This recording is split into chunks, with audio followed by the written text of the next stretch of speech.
Right, we're going to get it this time. This is the Fair Enough City podcast, and it's presented by me, Denis, and my really good friend, Roger O'Sullivan. This is the podcast all about the Irish soap opera Fair City, made for people who've never watched Fair City. And it's watched by over 500,000 people in Ireland every episode. Just to put that in perspective, that is 1/10 of the Irish population. And twice the population of Iceland. So what we're going to do with this show, this podcast, is we're going to take each Fair City episode, blurpy, fucking blurp. I actually think we write it down.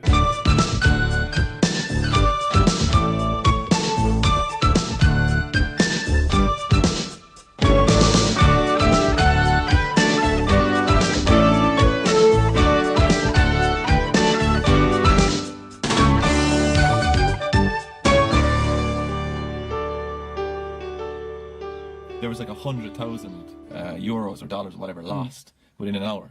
Yeah, because some of the ships cost like 20 grand. Yeah, it's unbelievable. On Fair City. We're in a Fair City podcast. I thought we were an EVE Online podcast. No. Episode, what are we? Episode 12. 1 and 2 is 3. Oh my god. Yes. 2 minus 1 is 0. Yeah. Anyway, are you ready for some Fair City news? Oh yeah, have we not just been telling them Fair City news? I thought we were. Yeah. The Kerry-Ann faction. Oh, the Kerry-Ann faction, yeah. Who murdered. sadly, they've fallen down the wayside. Now, not much Fair City news. Right. Because, you did big this up earlier on. You said, wow, wait until you hear the news I had. No, I just want to remind you, last week, your news was built up in the exact same fashion, and it was about someone receiving post. Yeah. Yeah? So, do you think you can beat post? I can beat post. I'll definitely beat post. Okay. Number one is I decided, where will I get? Wait, did we welcome everyone to the podcast? Oh, sorry, yeah. Go on. Welcome, lads and girls. But I say lads. I'm gender neutral when I say lads. Yeah. Actually, a lot of Irish vernacular is accidentally gender neutral. Yeah? Like lads. Guys. When I say guys, I usually mean... Yeah, because it's very inclusive in the way it's said. I say mothers. That's what I call my parents. I say hi, mothers, when I come home. Do you? Yeah. Both of them? Mothers, I'm home. You do have two moms, though, don't you? Yeah, and one dad. Yeah. Legend. Anyway, Curious. used to be a postman. Got another one on the route. Nice. He was actually never out as a postman. He was only in the sorting office. Only in the sorting office way. Bureaucrat. A pencil pusher. Carry on. Bet he did a good job, though. So I thought, where do you go? Weirdly enough, he retired after 44 years, and they didn't give him anything. And no one recognised that he retired or anything. Brilliant. So, just 44 years dedicating himself basically to the state. Yeah. As a civil servant, and they completely forgot about him, and he got no going away thing or anything. And then 4 years later, which was actually only about 2 or 3 weeks ago, they realised that they hadn't done anything. And they brought him for dinner and all the rest of it. And there was one of the guys involved, one of the managers, like from Cork or wherever the hell he's from. He started off the dinner by saying, "Look, just want to say, I'm sorry that this shouldn't have happened. It should have been recognised, blah blah."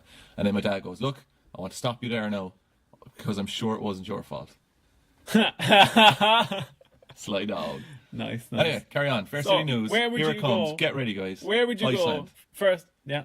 Right. Good place. Where would you go first and foremost to get trivia or news? You go to IMDb.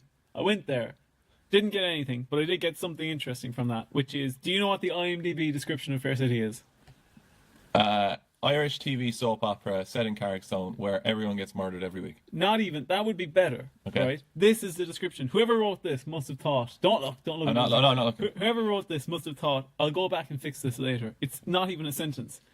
It says, the various events of the people in town of Carrickstown. And that is copied word for word. Not even correct. They've forgotten some articles. Doesn't that just provide enough confusion to set you up for the show? Yeah, I think so. As in it's almost like real world, but there's just a little bit of confusion that your brain can't process. Yeah. That's like watching Fair City. Yeah, and this is an actual piece of trivia, and this is the only piece of trivia on the IMDb page. Is this news? I'm getting to news. All right, Come on. This is the only bit of trivia, actual real trivia, until I post it up today, and it's under review by IMDb. The two Cork comedians, Roger O'Sullivan and Denis, make a weekly podcast about Fair City. So that might be on the IMDb page by the time this podcast comes out. Did you really edit it? I did. I edited it. I put that up. I thought it might be good to get another listener from whoever looks this up. Us, probably. In the movie Once, this is, again, direct quote, the girl's neighbour say they watch Fair City to learn English. Really? What's Once? The hit movie from like 2007, Falling Slowly. You know that movie? No, I don't have a clue what that movie is. Okay, well, it was nominated for an Oscar, I think. You said that like I'm a cretin because I didn't watch a movie that was nominated for an Oscar. I didn't watch it either, but I'm just saying it was a big thing. No, I no. Well, then we're both cretins. Life is. Oh, I know Life is Beautiful. I know I have Stop seen googling that. it. Stop googling it. I have seen that though. That's that one where it's in a concentration camp, isn't it? It's yeah, but like let's yeah. not go down that road. But no, but that is that It's movie. it's where your Yeah. man jumps over the chairs when he wins the Oscars. You remember that? I don't remember that bit. No. I think famously there's a review of Life is Beautiful, and the review is if this. See, this is why I just stopped talking the minute that you started. I think that there is a review about that movie that says You think? You better be sure. if this movie was in English, people would think it was garbage. Anyway, the best movie about the best movie I've ever seen about and I've been to Auschwitz and everything. It's terrifying, but the best movie I've seen is Son of Saul. yeah. Where it's basically first-person perspective of a person in a concentration camp. It's terrifying if you want to check That that out. sounds really haunting. Yeah, so carry on from okay. the Fair City IMDb page. So I wanted to check the actor who plays Mondo. Mondo, by the way, I happen to think is No. No. You know what I'm going to say. Yeah, and You can't talk about the actors, yet here you are, no. checking up more home addresses of the actors. But you see, I was checking him up because I actually like Mondo as a character, and I think that the actor. Yeah, but you say this, and then you just trash them anyway. But I also wanted to check because I was pretty sure I recognized him from something, and I did. He played a character in the RT BBC Northern Irish show, Custer's Last Stand Up. Did you ever Right. see this show? No. It was about a guy, a like 15, 16-year-old in Northern Ireland who wanted to be a stand-up comedian, and his whole life was dedicated to trying to work out stand-up bits. And the actor George McMahon, who later went on to play Mondo, played this character, and I remember this show fondly from my childhood. And Is that No. what is this? A walk through life with Roger, like. no, but he shares the name with somebody called George Andrew Campbell McMahon. And now I thought this was interesting because when I typed in George McMahon and I was looking for a Wikipedia page, it said, "Do you mean George McMahon actor or George McMahon failed assassin?" Right. And I thought, well, I want to see failed assassin. And apparently George McMahon was a guy who, in 1936, had planned to kill King Edward VIII with a revolver, but the revolver didn't fire. So he just ended up Aren't they throwing the it. worst revolvers? Yeah, they're so bad when they don't go. So he just ended up throwing it at King Edward and it just hit him in the face. And then he was arrested and he said that he was actually a member of the Secret Service, but he wasn't. He was a fraudster. No, right? I'm going to ask you, Raj. Are we getting to the news? Where's the news? Okay, I'm coming to the news. Just before the news, a little bit of trivia. For I am enjoying this just so long. meandering walk through your life. Though. Okay. That's great. Did you watch any other programs you liked when you were younger? No. Did you ever watch the Northern Irish program? What is that called? God Bless or something? Or it was actually I think What? it was something set in the Troubles. It all. Give my head some peace. Yeah. I actually, do you know what? That's not what that's called, I don't think. But that's the song that's at the start, isn't it? I don't know. But anyway, so Fair City was nominated for Best Drama or Soap in the IFTAs in 2000, 2003, 2009, 2010, 2015, 2016, and 2018. Always a bridesmaid, never the bride. And from the Sunday World, they have a write-up of the actor. Why are we reading from the Sunday World? Like, ugh. Tuh. Well, Get away, Murdoch. wait till you hear this, because this was proper journalism, right? And I Right. got this from the Twitter account. Is this the news? Yeah, this is the This is news. the news. All right, lads, are you ready? This is the News. news. It's only taken 20 minutes, but here's the news. Fine. The news. We're on the mountaintop. You're just delaying the news evermore. We should... Evermore. So this is from the Twitter account, retweeted by the Twitter account of the actor Robbie Walsh, who plays Ian Keogh in Fair City. The bad guy. The bad guy. The gangster. It's an article called Stair City, Right? and they interviewed Robbie Walsh, the Sunday World, and asked him where he got his stare for the character Ian Walsh. Yeah. Ian Keogh. And he said I was watching TV and someone said something to Daniel O'Donnell on this TV show. Room to improve. Probably, I don't know. It was, yeah, Was an it? episode on it, yeah. And He was he none didn't. too pleased. And he did not look pleased. He had this sort of smirk on his face, and I thought to myself, I love that. I'm going to practice that. So the look that The Ian mass murdering Keogh look. is from Daniel O'Donnell. Well, there you have it. Well, Was it worth it? Aidan Gillen must have also watched Daniel O'Donnell because he's extremely similar in his character portrayal of a mass murderer criminal in Dublin. So that's fantastic. That was This Is Your Life with Roger and general trivia and a tiny piece of news. you're always a man for time, so you've entertainment.ie up there already anyway. Of course I do. Yeah, it's definitely there. You've gone into the wrong episode now. I have not. So these episodes were broadcast on the 24th of September, the 26th of September, 27th of September, and if I work this out, the 28th of September. Wow, you are a genius. This week they were broadcast on a Sunday, a Tuesday, a Wednesday, and a Thursday, which may be surprising to some people. So if you want to travel up to get in the escalator there and travel up to entertainment.ie, down your hands and knees, and travel up on the escalator. Sure, you can just go down on your hands and knees on an escalator. On an escalator. Yeah, and travel up. Travel up.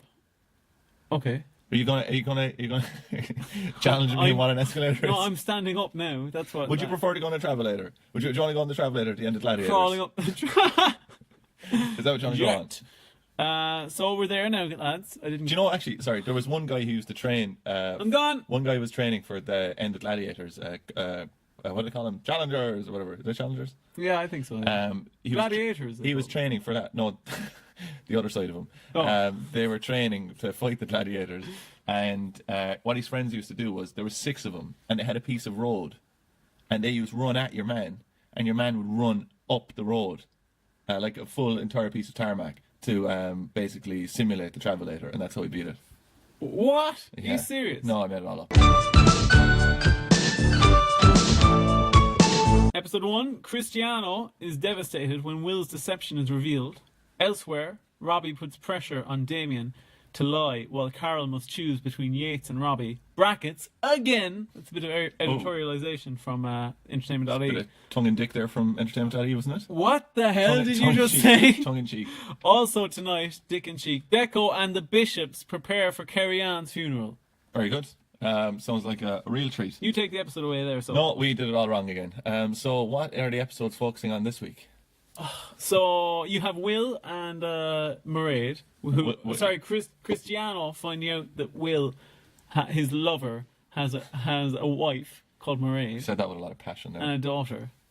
We're also Deco getting used to not having Kerry Ann, who, to be honest, not having as in she's dead. She's dead and was murdered in the kitchen. To be honest, though, I'll have to say that I would have assumed that Deco's life would have been streamlined after Kerry Ann, but we'll see throughout the week. That it's much more pleasurable viewing without Kerry Ann. It just takes the edge off of the Bishop's house. Oh, but, yeah, because there's not somebody every 2 seconds just complaining about this. And roaring at each other and stuff. And I was going to say, and we'll address this later, Charlotte has gotten off scot-free, despite the fact she also contributed to the death of Kerry Ann. Yeah. The kind of half-life of memories in... of memories in Fair City is pretty limited. Yeah, it's goldfishian. Yeah. Oh, I like that term. Also, we have Robbie and Carol, Steve the Guard, and Damien. Oh yeah, Damien's going to be killed by a gang supposedly. Yeah, because he made a statement about the gang knocking down Will, the lad who ended up in hospital, who has a wife. Yeah. Do you follow any of that? No, not really, to be honest. So, episode 1 there. Do you want to take us away? But fine, I'll take it away. I don't know. You know what? Sit down there and have a choc ice for yourself. Scene 1. What's your favourite ice cream? Favorite ice cream? Feast. Oh, a Feast, that's a class. Or ice cream. a Twister. They're my 2. And depends what mood I'm in. Do you know if you're in a fruity mood? No, my favourite one is Michael Jordan. You ever had one of those? Oh, yeah. Like really big. It's a meter stick. That's how they fashion it. A meter stick. And they had to get new freezers and everything for them. Yeah. They were delicious. Have to say though, Mr. Freezes as well. Like they're simple, but actually, can you answer a question for me? Go on. When I used to, I think the same thing's happened with ice creams, but I know it definitely happened with guns, but I'm not sure if the same thing happened with ice creams. What is the end of the sentence? When I used to be younger, I used to be fascinated with buying guns, in pawn shops and stuff, great crap, like buy sheriff guns, whatever, and buy army guns. And there was one particular machine gun that you could get, and then like as the years went on, maybe there was a gap of me not buying one of these machine guns for a year, and then I bought one, and I thought, God, these machine guns are just getting smaller and smaller. But I was actually just growing up and being too old for these guns, right? But I think with ice creams and twisters and stuff, I found like, as an adult, these ice creams are small, but they are smaller, aren't they? Twisters are definitely smaller. I think you're right on that. I think that my guess would be that back in the day there was less regulation around all like the taxation on calories and sugar tax stuff. So my guess would be that. Well, yeah, that's where I'm conflicted, like because with twisters and stuff, you're like, oh, they're not as big anymore. We're getting ripped off. But then it's like, but Childhood obesity. this is killing all of us. So maybe Yeah. it's not so bad that it's smaller. That's true. You also told me the other day that you think cigarettes should be free, and that Only to children under only 6. to children. Yeah. Yeah. So they can get a taste for it and be like, oh, I don't like this at all. Oh, I think there's actually a new law coming out that it's being released. The latest drop of law. It'll be on Netflix soon, but you can Do you know what they do with the laws? They actually just drop them from a plane. It's like a crate drop, and then you pick them up. Really? All the solicitors run out then and go get them. and tell everyone about them. Yeah. I think you might not be able to smoke in a car. No, you can't. No. Really? Yeah, you can't smoke no with With kids. somebody under with kids in the back. 18. Yeah. I think that's very sensible. I think reasonable. Sure Now, is. We're still on scene 1. We're 5 minutes into the first episode. Sasha is ironing a towel. Oh no, Sasha is ironing with a towel in her head. Deco gives her a look like she just let off, and they're having a good laugh about it. You have great notes. Do you want to hear my contrasting notes? Scene 1, Deco's house. All the lads are there. Nobody says anything. Yeah, it's pretty much. Go on. I learned something this week. Good man yourself. I thought On to scene 2. Yeah, I can go to the toilet by myself now. I thought that Sasha was Deco's sister as well, but I only found out this week that she's They're his cousin. cousins. Yeah. You know what? I heard them say cousin, and I still just reverted to them being brother and sister. No, yeah. Well, no, you know. We're going to stop here. Don't look over here because you're going to ruin the quiz. We're going to play. It's the washing symbols quiz. We're going to see if Roger knows his washing symbols. Stop looking over here. Okay. All right. So one thing I'd say you don't know, right? So and I didn't know this either. I won't know. What do the dots? Right. If you look at washing symbols, what do the dots represent within the symbols? Within the symbols. So sometimes there's 1 dot, sometimes 2 dots, sometimes 3 dots. I bet you didn't even realize that there was different dots. I knew there were dots, but I didn't know what they were. Temperature? Yeah, they represent the temperature. So if you have, let's say, 1 dot, that's 30 centigrade. If you have 4 dots, that's 60 centigrade. Really? Yep. All right, so I'll just give you a few. What does a hand in a wash basin mean? That must mean hand wash only. Yep.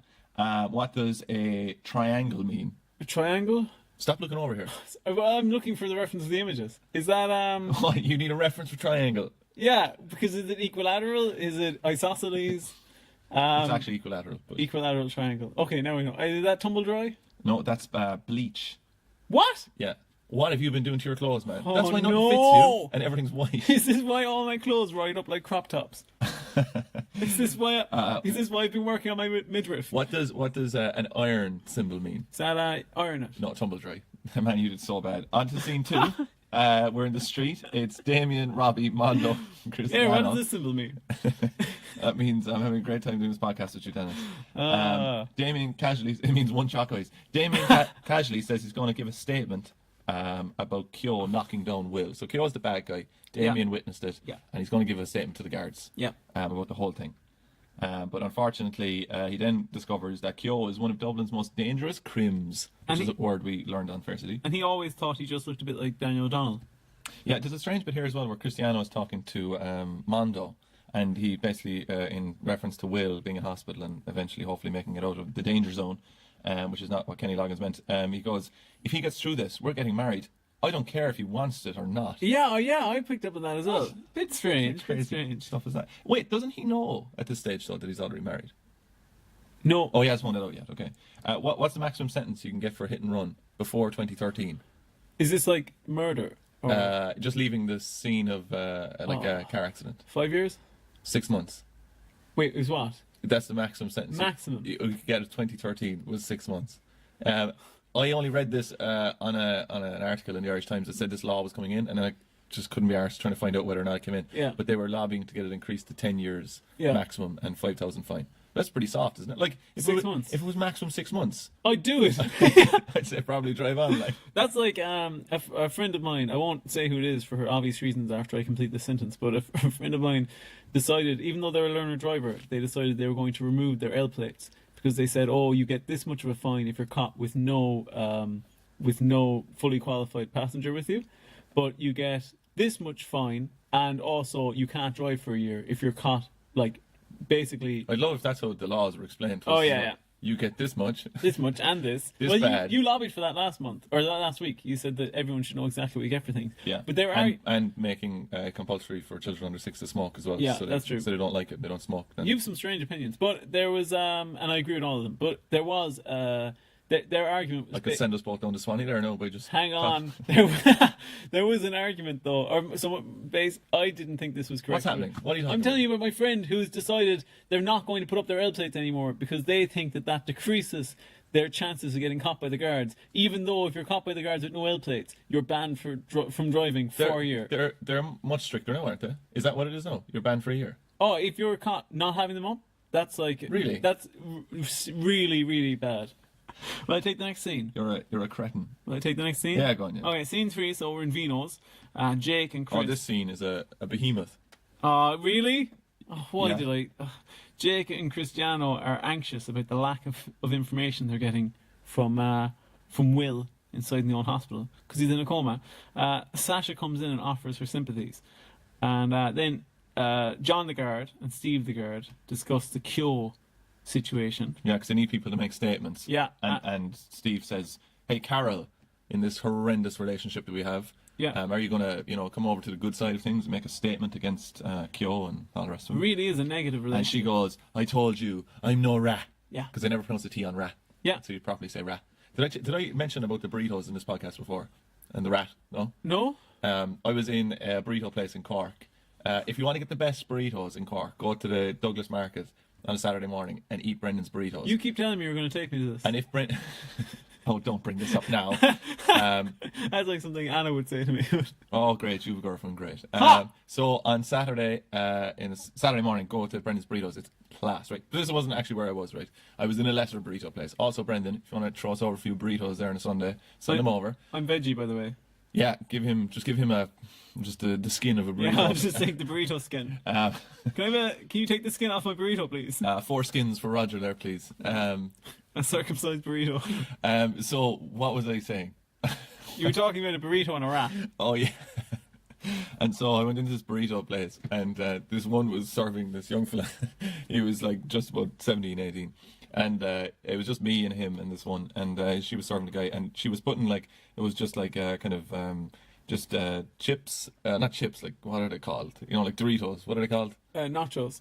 Nachos, yeah. So he's putting some nachos into You this, are cultured. putting in a few cheesy things, and but no, it was really limited. What she Can I have a burrito skin? Can I have some of those Doritos in there? And cheesy things? So she was putting in all of these things, right? But she was putting in like very, very limited stuff, right? So it's just like cheese and a tiny piece like oil and these chips, right? And so she says to him then, right? She goes, very like I could hear her saying this, and she goes, "Look, if you come in here now the next day, right, and you ask for this, and they say they don't do that, don't say that I did this for you, because I'll get in trouble." Right, and kind of joking with your man, but Yeah. also being a little bit serious. And your man just goes, "I'm no rat," like dead serious. Oh, I actually have a story a bit like that from my old friend Ronan. Oh, good. Tell the same story again. I love that. Old friend Ronan. Yeah. He was going to a burrito place, and he asked for some ungodly burrito. Ronan, your roommate, has been crying out for a mention on this podcast. That's There true. it is, Ronan. You I've got worked it in now, but no, his thing was that I think it was like his last day working in a bar or something, or his last week. Oh, he used to be spitting into the pints, is it? Yeah, that was What a- the one. what a he'll correctness never work individual. again. That's why he had to spin off into the field of microbiology because he couldn't get bar work anymore. But somebody, I think it was like a Spanish tourist, came up to him and said, "Oh, I really like this Beamish glass. Can I?" Oh, was it a bit? No. I heard a bit of a, No, a you Spanish didn't. roll You there. did not. You did not. Can I buy this? It's not racist if they're from Europe, is it? No, I don't think so. That's what you get for not opting out of Europe. You get the single market, and you're allowed to make fun of any race. Sure, look at the French. Anyway, they were like, "Can I buy this Beamish glass? Because I want to take it home as a souvenir." And he said, "Oh, I'm really sorry. We can't sell you these glasses." And then he goes, "Is there any way I can just get one or take it?" And Ronan coyly says to him, "Oh well, people steal the glasses all the time, and we never notice it." And Ronan said the guy looked to him as if "I've no understanding of what you're trying to say." What are you talking? Can I please just bite this glass? Yeah. Scene 4, we're in the hospital. It's Will and the wife, Mairead, and the 2 boys come in, don't they? Does Cristiano come in? Yeah. We No. missed a load in the last scene. But sure, you just made such a hames, but I had to move on. No one can follow it. Make a hymn. Yeah. Oh, you're living in Fair City now, are you? We actually went through this already, what the etymology of that is and everything. So it's been widely used in the podcast. Go on. Scene 4 in the hospital. It's Will and his wife, and the wife reveals in the hospital that they also have a daughter called Phoebe. Phoebe. Do you know any real people called Phoebe? Nope. I've never met a person Phoebe. called Phoebe. Phoebe. That's how it's actually pronounced. Oh, Phoebe. oh, really? It's Greek. Yeah. And it's something like the I don't know, the niece, or no, it's actually It's not a flavour of yogurt. It's a male name. It's a male name that comes from like the nephew of Artemis or something. I don't know. I have no idea who Artemis is either. But That's the god of hunting. well, there you go. That's all I know. Artemis. Who's he the god of? CT scans. I didn't know what a CAT scan stands for. You definitely know this. Do you? Nope. Oh, okay. It stands for computerized axial tomography. Oh, Yeah. very good. And I heard a very good explanation of what a CAT scan is. I find there's so many things that I basically pretend I understand, and I'm almost convinced myself I know exactly what a CAT scan is. Yeah. But I got this one pretty correct. Yeah. But a great description of it is it's like basically slicing the body into slices of bread. It's like getting if you were to look at a loaf of bread, then you're to slice it into little slices. Yeah. That's what a CAT scan is. Do you want to hear something scary? Go on. So they inject this warm ink. dye, isn't it? Yeah, they inject this ink into Contrast. you. Yeah, contrast, exactly. 10 points. They inject this ink into you, and then that allows them to basically see everything, to make an absolute balls of science of it, but that's basically it. But some people are allergic to it. Oh. So 1 in 100,000 chance that you get a severe allergic reaction and die. So, yeah, but best of luck. Yeah. It makes you think that you're going to pee yourself as well, or that you are peeing yourself. Yeah, I've heard that. Yeah. But then it should just pee away. Scene 5, we're in the street. The hearse rolls by with Carrie Ann in it. Deco's at the top of the car. It's chief mourner. And people look around, and Binzer pays his respects. I have a great picture of an extra. Is it the lad from Motorhead? Yeah, it Yeah. is. It's Limmy come back to life, and that will go up on the Instagram. Can you page. describe him? He looks like. What's a good way to describe? He looks like you've shaved a Yeti. He looks like a lad who got into Motorhead when he was younger in Ireland, and then he started modelling himself on that. Yeah. And then he lost his job in the sugar factory and totally attached his personality to Motorhead, and now lives in a bar for about 7 days a week. Yeah. Would that be correct? Yeah. I used to be in a metal band, and years ago I was in a few of them, but once I played bass in a metal band, and we had a gig in Fred Zeppelin's, which is a real like metal rock bar in Cork City, and we were upstairs. It has a coating of ash all over the place. Oh, pretty much, yeah. It's just really, it is. You couldn't make a more Named cliched after metal Oasis band. as well.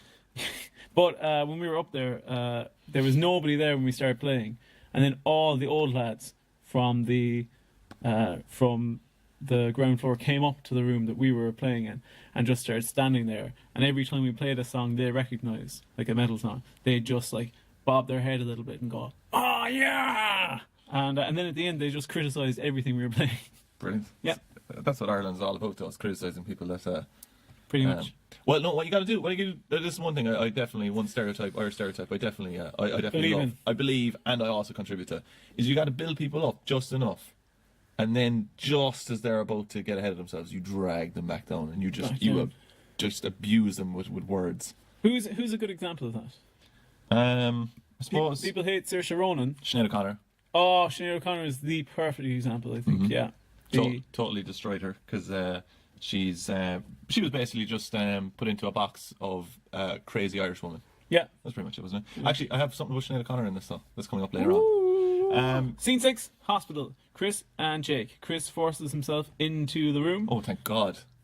Thought you were going to say something else. And nobody is there because they've taken away Will on his old cart. Yeah, no, the first BCT'd. reaction to this, I think if anyone walked into a room where the hospital bed is gone and looks like it's been deserted, is that person is dead. Yeah. And they just took it as, oh no, he must just be gone off somewhere. He's gone for a trip. Yeah, he's gone for a walk, like. But they just sit down and he just says, I'm not leaving anymore. Yeah. Let's drive on there a bit. Move on to another scene up the line a bit. Well, go on, give us your absolute essential scene here, so. Scene 7, outside. Damien Why asks Mondo. were you giving out if you didn't even know what scene you were giving out about? Because this Damien asks Mondo if after Damien has found out that he shouldn't finger Kyo in his hey no one should finger Kyo after except Daniel O'Donnell. Here, lads, if a guard ever asks you to finger someone, don't do it. Damien, after Damien has realised he might get murdered for saying that he saw Kyo driving that car, he asks Mondo, "Here, Mondo, is there any chance that you saw who was driving the car?" So Damien's just thinking, Oh, I'll get Mondo to do it. Do you know what? Do you want to hear something absolutely What? terrible?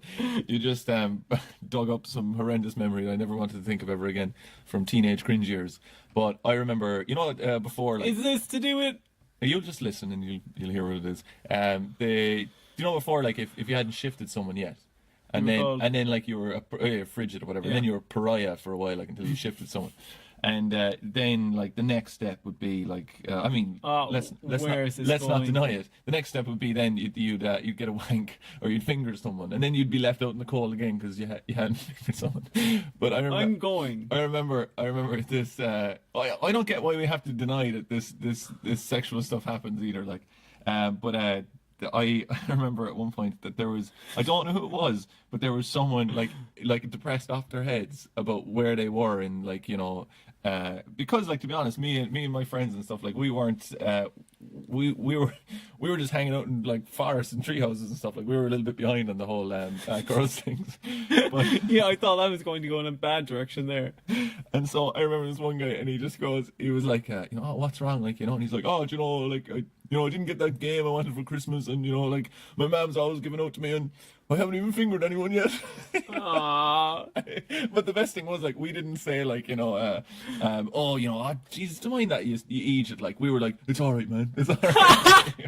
You took it dead seriously. Oh man, I swear to God, if I woke up and I was like 16 again, I'd Hate it. take a long walk into the Irish Sea, I think. I've long thought of I would love to make a sketch of like the 13 going on 30, or what's the reverse of that, like the Freaky Friday type thing, Yeah. where you end up in your teenage self and you just wake up and immediately go and just shoot your brains out. You're like, I'm not living that 15 years again. I'd say you'd be a sinister man if you were in a 13-year-old body. Excuse me. Fucking excuse me. Scene 12. That's out. That's staying in. That's out. Scene 12. We're in the church. You're a It's Carrie Ann's funeral. This is a new location, like a brand new location. Oh, And they skimp on locations all the time, but it's almost like they got money from some sort of, I don't know, shadowy religious group, like, I don't know, the Iona Institute, allegedly. Definitely didn't. I'm only making that up, but you should probably look into it. Well, I've listed here that this is the least convincing church I've ever seen in my life. Yeah, it looks like the function room in a restaurant. Oh, it really does. Roger's Hey, don't address it. Roger's undressing himself very slowly here. I'm doing it so that you guys don't have to hear me. You're going to hear a lot of jumper ruffling. Okay, we'll just do a... Yeah, go on, get it over with quickly. Come on. Oh, I hope no belly protrudes. Oh, You're a sinister fucker. he got it off. I got it off, guys.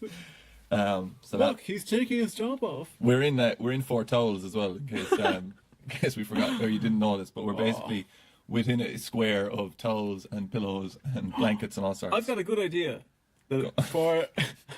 I can't Do you wait want to to hear make it. another podcast? No, I have an idea that we should have a speed I'm card. not sex camming, Roger. It's not happening. No, you get I don't no care one. how much money we make. We should have a speed. Nobody's watching my sex cam. We should have a speed card that once a week you can produce it at the start of an episode, and we have to speed through the episode.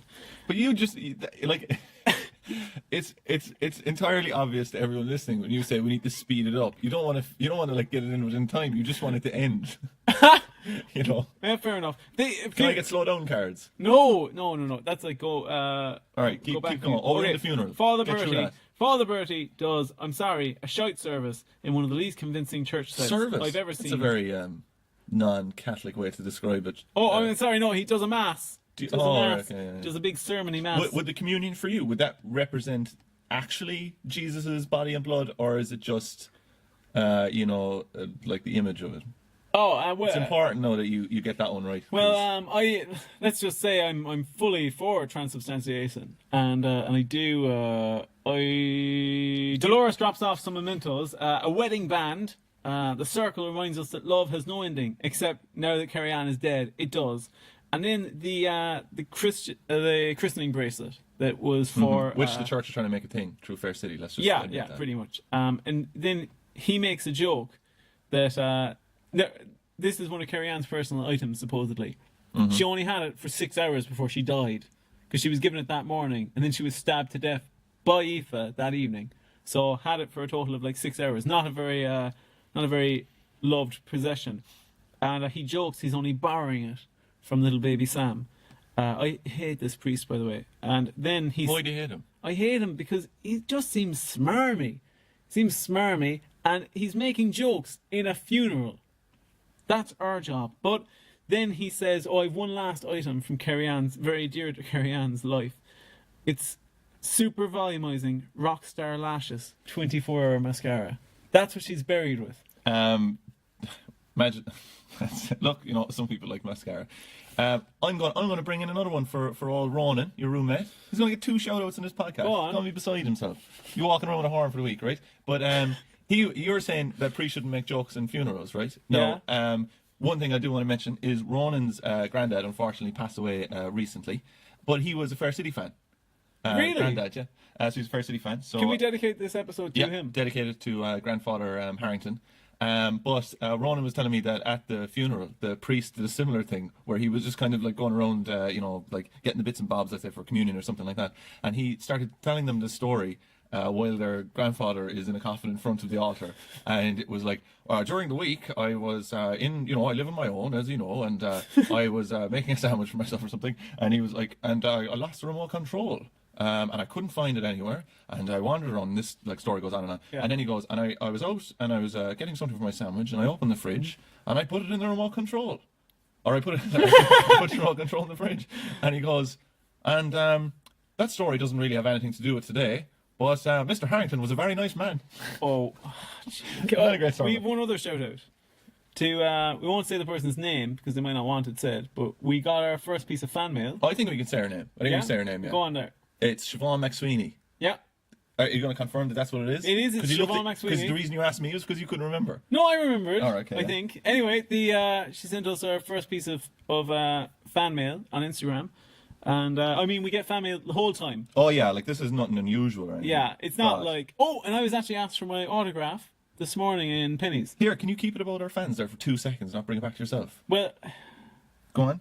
Tell them about the lovely thing we got. It was a lovely message that just confirmed that we were definitely in the right track with spreading the good word of Fair City. Yeah, and she sent us a lovely message, and Roger replied and didn't let me have any say in it, and took all the sweet karma from it, and then he locked me out of the Instagram account, and it took me ages to get back in. Yeah, but you've learned now though, haven't you? No, guess your password, pre-69 ! So got straight in. All right, so where are we? So the funeral's one over. More thing. No, I'm joking. Go on. The funeral's over, I think. Wait, Mondo came in during the funeral, by the way, just in case you're interested. Oh yeah, Mondo came in, and then Deco said that it was all Mondo's fault because Mondo cheated on. No, Mondo was his best friend. Yeah, and then Mondo got off with Deco's wife, and then that set off a chain of events that led to Carrie Ann being stabbed with a cake tool in the kitchen. So Mondo's responsible for her death. And Charlotte as well, but they don't mention that. Oh yeah, they don't mention that at all. Okay, cool. The hospital. Will is wheeled back in, and Cristiano is talking to him in a coma.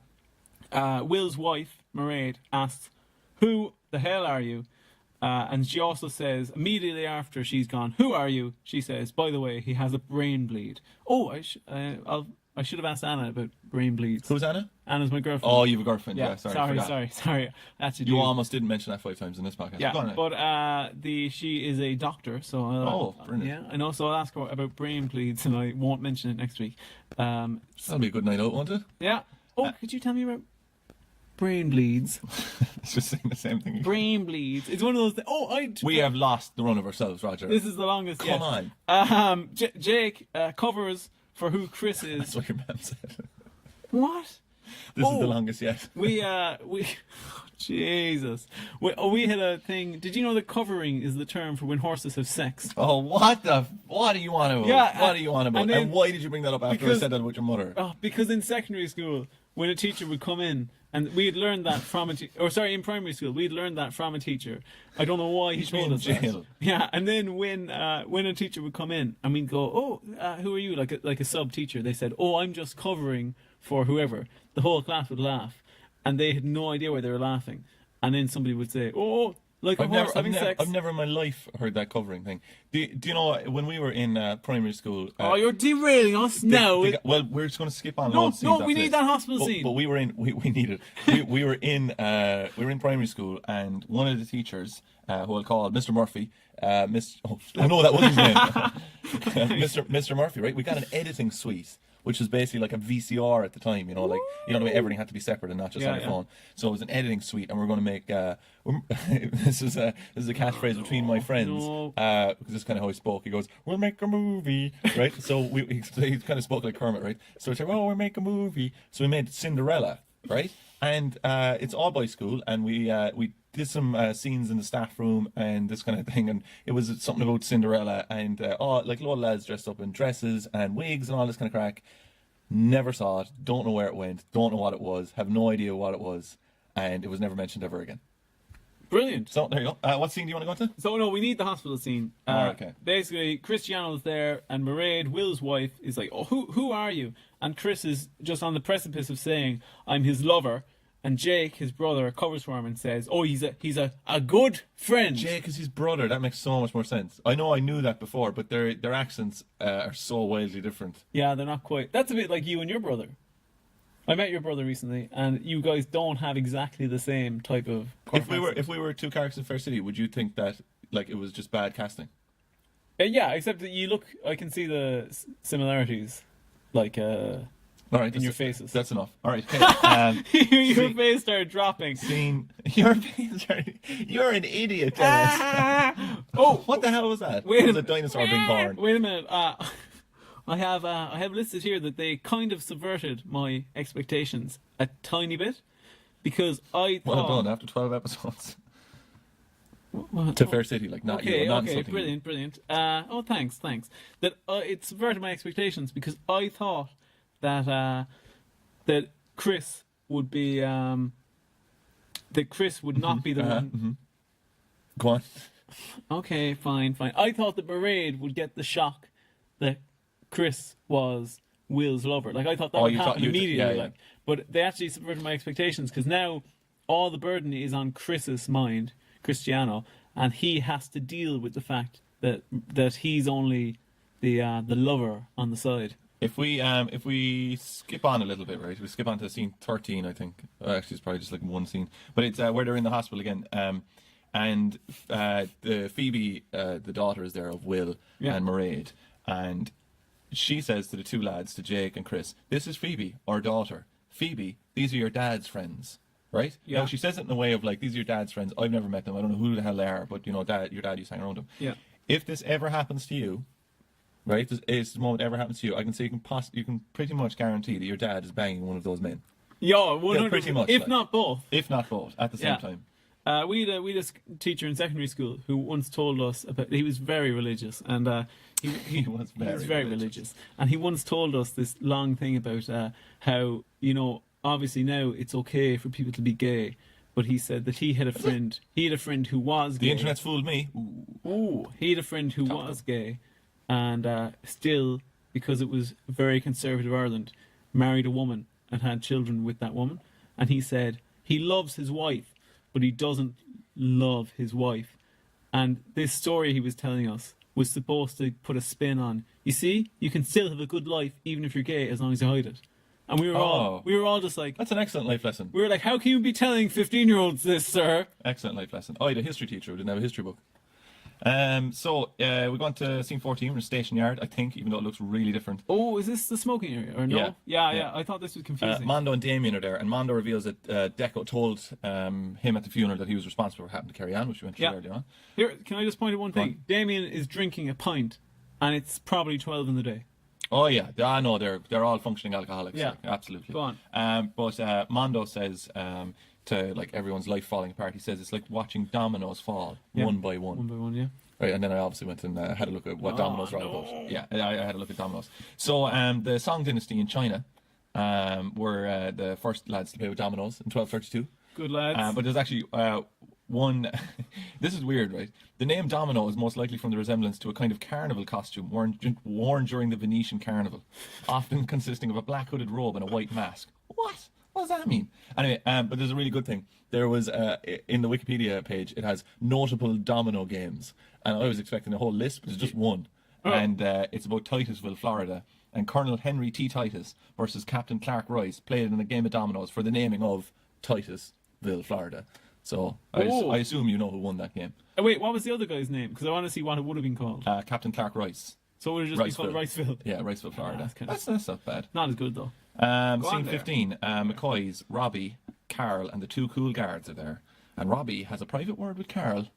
And I also noticed as well that this is nearly verging into your territory of destroying all the actors. But What? Robbie in this, the way he portrays the character, almost has his head on the ground at all times. Yeah. He never ever it's like he's got water in his ear at all times. He like barely comes up from the ground. I just thought that was something. I actually like Robbie. Yeah. Like I like the portrayal of him. All right. Yeah. Yeah, but that doesn't make me worse or you better though. You should. I don't know. I don't know what else happens. Oh, there's a good quote there where Carl asks Robbie, like, "Why did you come back? What, like, you could go anywhere. Like, why did you come back?" And he goes, "I'm a dub, Carl. I don't like being anywhere else." Also, he came back because he still loves Carol and he reveals it. Yeah. There's a little same place where Wayne, Dolores, and Mondo. And Dolores offers to babysit for Wayne and Orla, so they can have a quiet night for themselves. And then Wayne, being the legend he is, invites a very sad Mondo back to Wayne's world for a takeaway and to watch Terminator 2. Yeah. And what does Mondo go and do? He declines an invite to Wayne's world. That's how sad Wayne's Good life God, is. if you get an invitation to Wayne's world, You gotta take it. Yeah, just go back. You're missing something here, which is... Oh no, you have You're it. Yeah. doing it wrong. You have it. No, I saw it now, you have it. So you do read my screen. I only read it you're sometimes. you're a snake. Oh, wait, a slithering this snake. is a fair city first, right? A man starts playing a guitar in that pub, so it's happening diegetically. All the people in that pub can hear that guitar. And then it montages through everyone else. Someone has been watching Watchmen.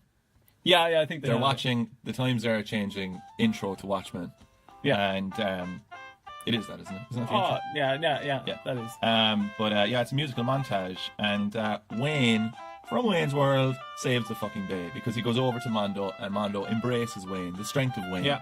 And Wayne gives some of his power to Mondo to get him through this hard time. Because Wayne's power is endless. Yeah. Stop reading my screen, you rat. You're a rat. Hey, I'm no rat. But I think that's what the UDA used to say. But I do believe that Wayne is, if Fair City was the X-Men, Wayne would be Cyclops. Oh, hands down, he's Cyclops. Yeah, hands down. because he's very powerful, but everyone kind of thinks he's a bit of a dope. Yeah. Even though he can shoot lasers out of his eyes. Yeah. And Renee would be Apocalypse. Yeah, no, I'd go for that. But the song that's sang at the end of this, you're reading my notes again. Okay, You're gonna get half a spice bag now because of that. You won't believe how long we spent on this episode. I don't care. I really don't care. Go on. So the ending song, right, is what is it? She walked through the fair or something. I can't even remember. Read your notes. No, but there's so many covers of this song, right? And Led Zeppelin did a cover of it. That's not true. Is that true? Yeah, Led Zeppelin did a cover of this song Do you called like Led White Zeppelin? Summer. I do like Led Zeppelin, except that Led Zeppelin gave me a nervous breakdown one time, and I mean a whopper of a nervous breakdown. Do you want to be such a good song to instigate a nervous breakdown? Is their dreadful song "Dear Maker," which is phonetically spelt, and it's their take on reggae. Oh, I actually kind of like that song, but anyway, that doesn't matter. No, the one that sent me into an existential crisis, oblivion there for about 3 weeks was "Battle for Evermore." Oh, that's what. Stop. Starting to get a little bit out of breath. So this song, "She Walks Through the Fair," whatever the hell it's called, I can't remember. Yeah. I said, I'll just look up some interesting facts. No, Led Zeppelin. It's kind of like I think Jimmy Page just does a massive guitar soloing kind of thing, but they call it White Summer, and I'm fairly sure they don't credit anyone on it. Yeah. As is the Led Zeppelin way. Oh, Go on. have you ever heard of? There's these two Irish singers. I can't remember their names for the life of me, but they're actually. You'll probably know this as I continue on. They actually have definitely done a version of this as well. They're two Irish folk singers, and they're just meant to be like famous rabble-rousers. And Bob Dylan famously stole loads of his progressions from their music, Really? and never credited them. And there's a documentary where I think Bob Dylan is being interviewed. It's whatever a famous documentary about Bob Dylan. Foster and Allen, that's who it is. Yeah, yes. Yeah. Imagine. Well, he stole all their chords, and then they were only left with what they have now. But he can be heard. One of the brothers can be heard in the background shouting through a hotel room as they're interviewing Bob Dylan. You stole everything from us, Dylan! Really? Yeah. That's excellent. I mean, not excellent for the two boys, but so I was reading a few little facts, right? Sinead O'Connor, which is where it comes in, she sang this song in the Michael Collins movie. Oh, really? Yeah, but they changed it to He Moves Through the Fair. And then a few years later, she said she really regretted changing the gender of it. Really? Yeah. No, she obviously has her own reasons for that. But I was kind of like, but sure, John. Yeah. Michael Collins, like, so. A lot of people speculate from that movie that the character of Michael Collins is portrayed as homosexual. Your man, what's his name? Harry... Harry Boland, yeah. Aidan Quinn. And Kitty... Kitty O'Shea. Yeah. Yeah. I got the first name, you got second name. Yeah. All right, shall we leave it there? Sorry, no, one more scene. No, but the whole point of this, Rory Gallagher did, which you love Rory Gallagher. Yeah, I do. Cork, man. You can argue all you want, but if you look up this Wikipedia page, and I think everyone should Wikipedia, right? If you look, that's how it's supposed to be pronounced. That's Mallow kicking in, right? Yeah. But if you look up this Wikipedia page, it's like Bizarropedia. It is the most confusing Wikipedia page in the world. That's all I could glean from it, was that Led Zeppelin, Sinead O'Connor, and Rory Gallagher did stuff. It's a huge Wikipedia page, and it talks about like where this song came from and stuff. I can't make any sense of it. I once did something called it was called music speed dating in college, where I play guitar and bass, but I was no, that's that. I play the saxophone and the xylophone. But that's necessary for what this next thing is. Where what music speed dating was is you could write down what your instruments were, and you could come to this thing being run by the Music Society in UCC, University College Cork. And you could be you would go little explainer there for our listeners, for our US listener, and you would go around. Actually, can I just say there's someone from Spain listening? Yeah. So big shout out to you, Spanish person. Yeah. So if keep on listening, please message us, but you'll get a shout out next time. But you got 5 minutes with each person, and you had to tell them like what your instrument was and what type of music you were interested in. And the idea was to try and formulate bands, and you'd go around from person to person. So if you were looking for other people, it was a very cool idea. I'm a drummer, and I need 4 drummers to do an amateur version of Stomp. And what happened was I was paired up with this guy from Donegal. I love Rory Gallagher. This guy also loved Rory Gallagher. We were both guitarists. It was just 5 minutes of him insisting that if you were to bring Rory Gallagher back to life now and ask him if he was a Donegal man or a Cork man, because he was born in Donegal but lived his whole life in Cork, that Rory Gallagher would have said he was a Donegal man. And it was a full 5 minutes of me saying, 1, I don't care, and 2, I don't think he would do that. And he's like, no, he was a Donegal man till the day he died. Just awful conversation. Yeah. Where did he die, actually? Something in my head is saying he might have died in Europe. That's where they all died. Cool thing though, he's buried out by Ballincollig, and his gravestone is modelled after his like European Guitarist of the Year award. Let's go to Rory Gallagher's grave after this. Do you want to? And eat spice bags on it. Myself and my in a non-mocking way. We both love him. Myself and my friends on my birthday when I was. Right, so that's the end of episode 1. Right, who's your favorite character? Favorite character in that one is Mondo. Rory Gallagher. Right, cool. And what would you call that episode? I would call that episode Dead Man Walking. That's the best episode title you've had so far. Yes! That is very good. And that is very good. Here's a chip. Do you know how long that episode took? No, I don't, because it makes me sad. All right, so then the third question is, how is your mental health in the podcast right now? Not too bad. I'm actually feeling fairly okay, but I think it's because we didn't talk about Fair City at all. Yeah, but I think as well that this next episode is one of my favourite episodes of the week. If it's the one I'm thinking of. Not to undermine you, but you pretty much say that about episode 2 of every single week. And then there's no examples of why you actually like it. That's true. Yeah. But I can give an example of this one. Wait, no, you can give it after this bit. Okay. Alright, so this is episode 2. This is broadcast on 25th of September 2018. Hop on the Travelator. Oh no! Roger's ready. He's not ready. I am ready. Challenger's ready. I'm ready. Okay, so hop on entertainment.ie there and gyrate yourself into the description. I can already tell you this is a heavily editorialized description, but I really like it. Well, would you look at this? Jane and Paul make a surprising connection tonight. No, look. Calm down, man. Your voice. Sorry, I'm too excited. Okay, go on, read it again. Sorry for interrupting. Well, would you look at this? Jane and Paul make a surprising connection tonight and decide to have a no strings attached night of passion. Saucy. Very bowled. That's it. It says very bowled, spelled like that. But sure, there is history there after all. Elsewhere, Sash realizes Deco is not coping well, while Cristiano convinces Dean to keep the truth from Mairead, and Damien's eyes are open to the gravity of his situation. Well, I have to say, that's probably the best description we've had in... Yeah, that was really good. Roger's emphasising the description by smashing his finger against very bowels. It really does say bowled. Okay, so... Do you know, I find bold to have I find I'm uncomfortable with that. Yeah. Do you think this is a really weird thing? I know you're not going to agree with it. You're going to call me insane after I say it, but I'm going to say it anyway and just chance it. They don't run the media. Do you think that Irish people desexualize words by putting W's in them? Oh, do you know what? Do you know, and doing weird stuff with them? I actually think that there are some words that you can't quite get away with saying them in the way that you have to almost say them tongue in cheek. Like, as in, I'm sure these might come from different, might be able to tell me this, but these might come from different definitions anyway. But like, whore and you old hooer. You old hooer. Yeah, yeah. Bold in a like weird sexual way maybe.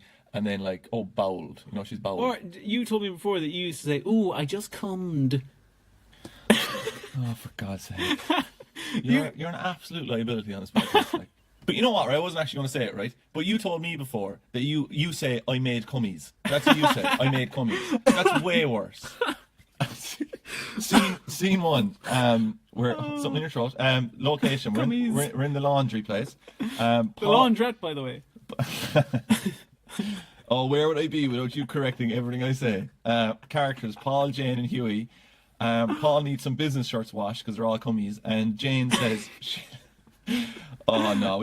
Your next sentence was going to be appalling. Jane makes fun of him for not having a wife. Yeah, pretty much. She says some horrendous stuff to this man.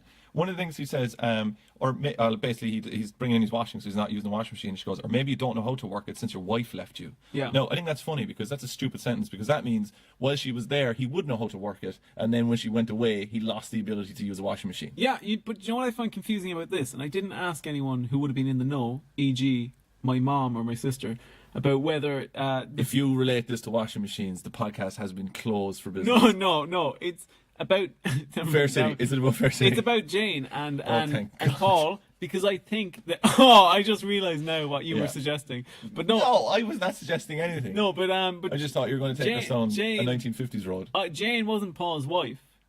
Jane broke up. I think Jane broke up his marriage, and then they were together for a while, and they had a child together. I think that's what happened. He didn't know about the child. Oh, is that the story? Oh, okay, but he had a wife before her. I know that much. Correct? Yeah. Yeah. So I don't know. Paul is a Lothario of Carrickstone. Oh, actually, we had a science teacher in secondary school. I didn't have him when he said this, but he did a lesson. He was bald, I have to say, and he did a lesson talking about how men and women age biologically. And he just talked about how men go bald because of an overabundance of testosterone.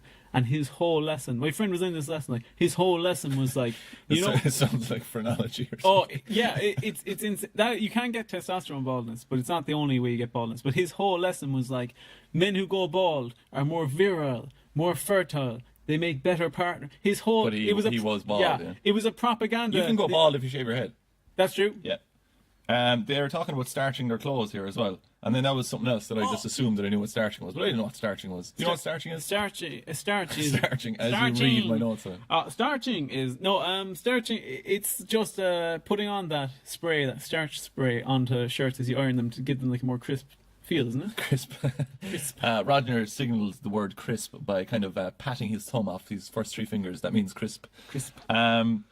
Yeah, to be honest, they put a paste on clothes and then it kind of decreases and hardens up the clothes to like make them look like extra ironed. Like you've put cummies on them. Ah, Jesus. No, it basically it makes everything thicker. So I guess you had a lot of starch in your time. Hey, scene 2. No, here we have to go faster than this. Okay. Scene 2, unnamed shop. Damien asks John if they are bringing in Kyo yet because he's worried about being killed. Today is sunny, tomorrow is Sunday. Come on. Damien's sister just got off the world's loudest phone call and then says Saoirse is coming home. His sister is called Laura, I think. This is an awful bit of crosstalk about the zoo because the two of them are talking about what they'll do with Saoirse. Yeah, so Damien hasn't seen his kid in ages because he kidnapped her and then his wife moved to Germany to get away from him. Now they're coming back. First place he suggests taking the kid, the zoo. Can we emulate the way they do it? Oh, you can't remember it, to be honest. I'm going to start saying... Can you do it on your own? No, I need your help on this. I'm going to start saying, I'm going to take Saoirse to the zoo. Right. And as I'm halfway through that sentence, you start mumbling as if you're guessing how I'm going to finish the sentence and then say zoo at the end, okay? Oh, Saoirse, I'm going to take Saoirse to the zoo. All right, so scene 3, we're in the Hungry Pig. Sasha, Deco, Mondo. Deco left the house earlier that day, told nobody. We're suggesting here that Deco is gone a bit crazy. Yeah. That's pretty much it. Yeah. Scene 4, Dean is chefing in Vino's and Mairead comes over. Scooter, aka Grey Wolf. And Mairead comes over and goes, "Here, Dean, Will was living in your house, in your spare room, even though we didn't know that. So I just want to say, I have his spare room now. I'm going to live there with Phoebe." What, you? Mairead says that. Oh, right, okay. Mairead says that to Will. To Dean. But Mairead seems quite excited about the move into Will's apartment that he used to stay in, like basically to work as a nurse in Dublin, while the family was somewhere else. I think they were in Cashel. Cashel, you're right, the Rock of Cashel, and I used to stay inside in the Rock of Cashel, which isn't even a rock. And it's a castle. So Mairead says, "Oh yeah, we'll just move into that place. It'll be great fun." And it's like, your husband's like practically dead inside the hospital. Phoebe, do you want to go on a holiday and live in a strange man's spare room? The next that's what happened to Katie. The next scene 5, we're in the dry cleaners, right? Tommy tries to fix the washing machine, but he's not a plumber, so I can't fix it, right? And he says to Jane inside here, who works inside the laundry, just don't use it, right? So then Jane uses it immediately and breaks it, and then he goes, "I told you not to use it," and she goes, "I forgot." So, I mean, probably laundry is even a bit too much if you're going to forget in that space of time. Yeah. But what I want to know is, there's a close-up of the washing machine screen, and it goes, "error something something." How did they get the washing machine to bring up an error message to do that shot? I like to imagine that 2 lads on the set design team had great fun smashing the barrel to pieces. Oh, like they just kick the crap out of the washing machine. Oh, very good. Be honest, we'd do that if we were. We had a washing machine cum tumble dryer. And what? A washing machine cum tumble dryer, right? And it was powered by cum. We're after making too many cum jokes now, right? And we're recommending people. We're recommending this podcast. Cummies in. Please stop saying that. Cummy bears. Shut up. So. We had a washing machine, and it sounded like an Apache helicopter landing inside in the living room when you put on the dryer. Just boom, boom, boom, boom, boom, boom, boom. But what was actually happening was the barrel of it was shearing itself off of the washing machine, and that eventually happened. But we just thought it was just a normal noise. Like, you told me you used to put that on, and then you'd play Flight of the Valkyries on a tape deck. No, that's a lie. I used to play This Is the End by the Doors and sit down and just watch the washing machine spin around. And didn't you once get really drunk, punch a mirror, get blood all over your hand, splay the blood over your own hand while you were topless and said, "I'm a Green Beret"? And I actually did that and actually got drunk, and they filmed it while it was Michael Douglas. Yeah, and they put it in the movie. Yeah, he got a nervous breakdown from that scene. Yeah. I'm not even explaining that. No. Also, do you know, I was in front of the washing machine the other day watching it, and someone made a one channel. Yeah, someone made a really bad suggestion that since this is some resemblance of Vietnam, that I should play Creedence Clearwater Revival. And I was like, no, that's seriously hacky. I'm not doing it. So. There you go. So scene, oh God, who cares? Scene 8. Oh, scene 6. Deco's house. No, just go on to scene 8. Honor turns up to ask.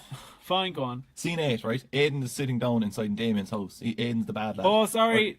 That last scene was kind of important. Oh, you was just it? need to know, yeah, brilliant. Deco made a mistake with the orders that he delivered, and he gave them to the wrong places. So this is going to tell us that Deco's crazy? Yeah, and then Mondo says, "It's okay, like I understand you've a lot on." And Deco says, "Yeah, I do. My wife just died.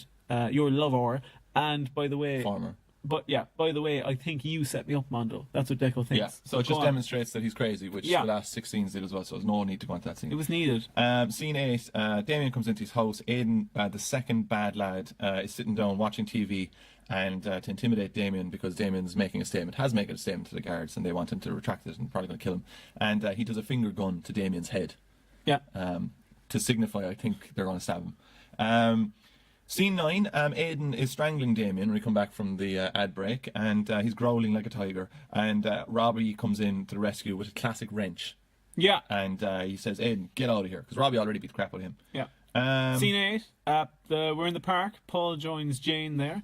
They both torment each other with their personal lives. She complains about his weight, and he mocks crochet. Yeah, and she also says that, watch it with the pizzas in case, you pile on a few pounds. What's wrong with eating a few Goodfellas pizzas every now and then? Tuesday, Wednesday, or Thursday? You told me before, you said, here's a go on, just reveal some information about me there. Go on, tell everyone. You said, do you know, it's very easy to stay healthy as long as you don't eat anything out of a box. Like this was in you're referring. This is another podcast. You were referring to the last episode of the podcast and pretending that it didn't happen within a podcast.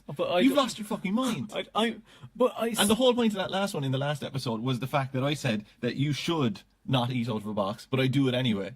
But I delivered them to the right ones. Oh my god, you're not coping after Carrie Ann at all. At the end of this, favourite episode, by the way, of the week. At the end of this, Jane, I'm telling you, Jane looks at Paul Brennan's arse as he leaves. She does. Nice. Okay, so hey, the way it's gone to the right place. Scene 13, Mondo. Oh god. No, we're scene 10. We're in the laundrette again. We skipped a scene. We're in the laundrette. So, we're trying to skip scenes. Jane and Paul. No, I'm telling them that we've skipped one in between. Jane and Paul. You're a bit creased since Niamh left. That's what. Yeah, but Paul says. Gives when they have a bit of banter, the bit of single banter, flirt, yeah. and then Paul gives Jane the licky tongue eye look as he's leaving. Did you see that? No. Have you ever done that? The licky tongue eye look. No. Do it for me now. I want to see it. Well, I'll explain it to the listeners. When someone says something saucy to you, you look at them kind of a bit cockeyed, and you go. Do you hear that? You go, No, it supposedly works. Paul Brennan does it. I thought of this new tactic as well for picking up girls, right? And guys alike, right? WWPD. If you're sitting down at a table... What would Paul do? If you're sitting down at a table, right, in a bar, and you see another, let's say, group of girls over there, and you spot one that takes your fancy, right? Look over at them, right? No, just really throws them for a loop, right? Look over at them, and then go, and kind of look away at them, and pretend that you're embarrassed to look at them. Never works. Has that been successful? No. No, but I nearly did it last night. That's how your parents met. Yeah, it is. My parents actually met in a disco in Mallow called. Oh no, I can't remember what it's called. The something. They met in a place called the something. The disco. The disco, Mallow disco. Mallow disco. Scene 14, station. Aidan and Robbie. Aidan comes in and tells Kyo, or Aidan comes in to Robbie and tells him that Kyo, the main bad lad, is looking for him, and he's out in the car and he wants to talk to him. But anytime that happens, someone gets like pretty much murdered. So Robbie's like, "Hey, I ain't going out to that car." And then Dean reveals to Chris that Mairead is going to move into the room that Will has, but Chris has loads of dildos inside in that room, and he's like, "Oh my god, like this isn't going to happen. Like we need to sort this out. I need to get those out of there." What's happened? Oh, it's been suggested. But actually, here's something funny for you. A friend of mine. This is. Does true. a friend of mine mean I'm lying? No. I swear to God, but I can't say who it is. Start naming them. I can't say for obvious reasons. A friend of mine lived. She's They're a not girl. obvious yet, though. She's a girl. She lived with another girl, and they had an apartment inspection. So they had to go into the other person's room at the last minute to just go, I just want to make sure everything's okay in this other person's room while they're at work. They arrive in. Are you sure this wasn't a video now that you were watching? No. They arrive in, and there's just a fucking dildo up on the chest of drawers. So they just took it and put it in one of the chest of drawers and then shut that. So yeah. That's great. So that's what you're suggesting. Do you know what the name of the biggest dildo in the world is? Of course I do. What is it? Do you have it at home? I don't know. Here you go, Roger. This has been passed down from mother to son. Oh, you sicken me. It's not called the Mamba. Mamba. Why would you call it dildo that? It's called. That's a big snake. I know, yeah, but it's. That's why I'd call it dildo. That. Yeah, but you stressed mom in that, which was pretty Freudian. I said dada. This is the weirdest podcast we've done. Yeah. Do you want to show this to the people you work with? The biggest dildo is called Moby. Right? Now, if you want to buy one, right, they're just under 3 foot tall and they weigh more than 50 pounds. right? And then they say, what will you do with Moby? Question mark. Denis. Impress your Denis. What? 2 episodes ago, maybe 3, you told me we had to stop swearing so we could get this on more social media platforms. Yeah. What the hell is this? I don't understand how you can't tell the difference between swearing and just talking about sex. Oh, wait. They're not the same thing. I know, one of them's way worse. Sex isn't bad. No, but you're talking about a 50-pound dildo. Oh, for God's sake. If I can't talk about a 50-pound dildo, what can I talk about? God, it being censored all over Next the place. scene. Wait, you can impress your friends. You can make him the centerpiece at a wild party. You can use him. I love the way he's gendered. Use him as a unique prop or make him the star of your next trade show. I'm selling caravans. Oh, by the way, here's a massive dildo in my trade show. And then there's a great line here. There may even be a soul out there, brave or talented enough to use Moby as a traditional dildo. I volunteer, Roger, on Rory Gallagher's grave to use Moby to the sound of, Bullfrog Blues. I'm going to get... I'd use Million Miles Away. I would... Million Miles Long. I will, I'll tell you, I will get notes from my mother on this episode. So thank you. What does that mean? She'll listen to this. And she can't listen to this. Well, she's going... Roger's mom, please reverse listen to this. If you've listened to this, MIB yourself. Yep. What? Men in Black yourself. Oh, that sounds even worse. That's not what I meant. I meant like, the thing they do where they forget. Stop! Okay, let's go on. All right, so scene 15, more saucy. You know why I'm talking about sex? Because this whole week is about sauciness. Jane and Paul are some mothers do have them. So Paul and Jane talk about the sexy night they had sex, right? Yeah. Which is a pretty good segue from a 3 foot dildo. How much dildo? Is that how you describe Paul Brennan? Paul said 6 foot dildo. Paul said he would have been there for their son if he knew Jane was pregnant. They met in an Irish bar in New York. Paul had his shirt off. I think they're referring to Italia 90 in this as well, or else Atlanta 94 when they met Italy again, because they mention Italian fans and Irish fans. Jane snogs Paul because he's a devilish bastard, and Paul goes in for the second stronger kiss. Have you ever done that? Where you get kissed by a girl and then you go, oh, come here, and you give her a bigger kiss. No. Not either way. So Jane goes to Paul, so you still remember that night, do you? Yeah. As they're just walking home. Did she do the tongue thing? The licky tongue goodbye thing, no, she wasn't leaving. And then Jane says, your shirt was off, and to Paul, and then Paul goes, your shirt wasn't long coming off. Ooh. Saucy. Ooh. Bisto. Scene 16. Bisto is vegetarian. Good. Scene 16, we're in a station. Chris, Mairead, Phoebe. Mairead asks if anyone would like to go to for a burger, and everyone turns her down because Chris is having an illicit affair with her husband who's lying in a hospital bed. Fair enough. And it would just be awkward to have a burger. Yeah. I probably would have accepted the burger, though. You would have, yeah? You love burgers. I do. Out of a box. Rustlers or nothing. Scene 17, Damien's. It's Damien and the sister. Damien broke a swing when he was younger because he was fat. That's the story. Sister wants Damien to go out, but Damien's going to be murdered, so he doesn't really feel up to it. Fair enough, yeah. Damien hears a noise in the kitchen, investigates, and he goes in, and Robbie's in there, and he's been bait to death, and his head is literally almost on the ground. Yeah, now. pretty much. Poor man. But I laughed. Yeah. Can I say one thing about say loads of things. About Bisto there? Is that if you ever want to beef up Quorn vegetarian mince, put in a few scoops of Bisto gravy granules, because it's all vegetarian, but it really makes it taste. If you were making vegetarian... Did you like that episode? Did I like was that episode 2? Yeah, that was your favourite episode. That was, yeah. Cause who's your favourite character? Paul and Jane together. Famous or favourite moment? When the two of them got together. And why did you like it so much? Because I just felt like they'd built up the tension over the course of an episode, and then boom, it was like eating a full cube of horny goat weed. Look that up if you don't know what it is. All right, so what else is the other question? Oh yeah, mental health. We were feeling really fresh after the first one was over. How are you feeling now? Good, yeah. I'm feeling pretty erratic. No, because we just need to keep blazing through this. Oh yeah, we've got 2 episodes. We have to do them in both in 10 minutes each, I'd say. I'm looking forward to the final episode because we're going to do something special. I watched the final episode while I was completely asleep. I watched it in my sleep last night. I looked at my notes today. I can't read my own sentences. Brilliant.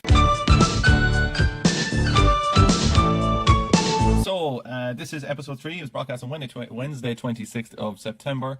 Roger's going to hop on the Travelator there now. He's going to put on all his gladiator speedos and he's going to read out the description. Yeah, so Robbie is stunned when Kyo makes him a surprising offer. Elsewhere, Cristiano finds himself drawn closer to Will's family, while Sash's efforts to help Deco badly backfire. Also tonight, Jane enjoys putting Paul firmly in his place. I think we've jumped a shark with the cum stuff earlier, to be honest. Scene 1. You've said that. We're in Paul Brennan's house. It's Paul and Jane. They're just coming out of the house. Paul says, after the saucy night, they're all ruffled, like they had sex. That's what you're constantly ruffled after sex. Paul says that they should keep it on the down low and maybe be friends with benefits. Loved Jane's phrase here. You weren't all bad for a man with a weak ticker. Yeah. But as they're leaving, Jane is she doesn't like that Paul is basically saying, "Can you be my sexual object, please?" Yeah. And she doesn't like it. And Tommy spots her leaving. Yeah. I hate Tommy. I actually hate Tommy. Really? Tommy is a rat.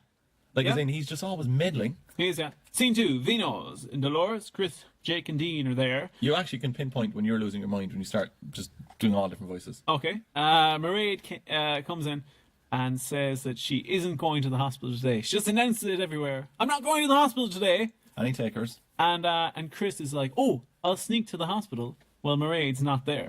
Scene 3, take it away. While the wife is away, I'll visit an early dead man in hospital. Oh, while the wife is away, I can let out that I'm gay. Oh, very nice. Scene 3, Bishops, Deco. Deco is looking through pics of him and Carrie Ann at Carrie Ann's phone. They get a text on Carrie Ann's phone. It's from the counsellor and saying, here, don't forget your appointment there on Friday. Unfortunately, Carrie Ann is dead. Pop quiz. What's the counsellor's full name? Olivia O'Connor. Olivia Sutton. Oh, Which, by the damn way, it. Sutton Hoo is one of the most famous Anglo-Saxon hoards of treasure that's ever been uncovered by archaeologists. Anyway. Very good. Also, I'm not sure how a counsellor, who was definitely the only counsellor in the town, did not hear that a person was murdered in their own kitchen. Yeah, I think do you know what? It probably would have made the news. Scene 4, we're in the warehouse. It's the two bad lads, Kyo and Aidan. Do you know what my favourite location is? No, the warehouse. Really? I'm not saying that like to be gas. But I actually like the warehouse. Do you know that sneaking music that's in The Simpsons sometimes? Like, boom, boom, boom, boom, boom, boom, boom, boom. It's like library free domain sneaking music. I just picture that in my head when they're in the warehouse. And like all the lads are dressed in black and white. Yeah, and they're clicking. And all their backs are arched and they can only climb in and out of windows. Yeah, listen here, see? We're going to get that, Robbie. Anyway, Aidan says he's the second in command. He said they should be concentrating on killing Robbie and not killing Damien. Yeah. Steve the guard rocks in, who's really irritating. He comes in and he says, I'm going to be all over you. I'm going to be right up your ass. And Kyo thinks that he runs a tight ship, so he will never be caught. And he says Cahill's gone. And he says Cahill the rat is gone. Yeah. And then Steve puts it in his head. Are you sure you actually got the rat? Was Cahill the rat? Maybe someone else is the rat. Maybe Aidan is the rat. And so then it puts in Kyo's mental head that Aidan might actually be the rat. So And he now pats Aidan as well as he's leaving. Yeah, he goes, well done, ratty. Yeah. But he's not actually a He rat. feeds him a block of cheese, doesn't he? Yeah, he does. Scene 5, hospital. We're going to have to skip some scenes, man. We have to. Cristiano was caught visiting Will by Mairead and his Reboot. sassy daughter, Phoebe.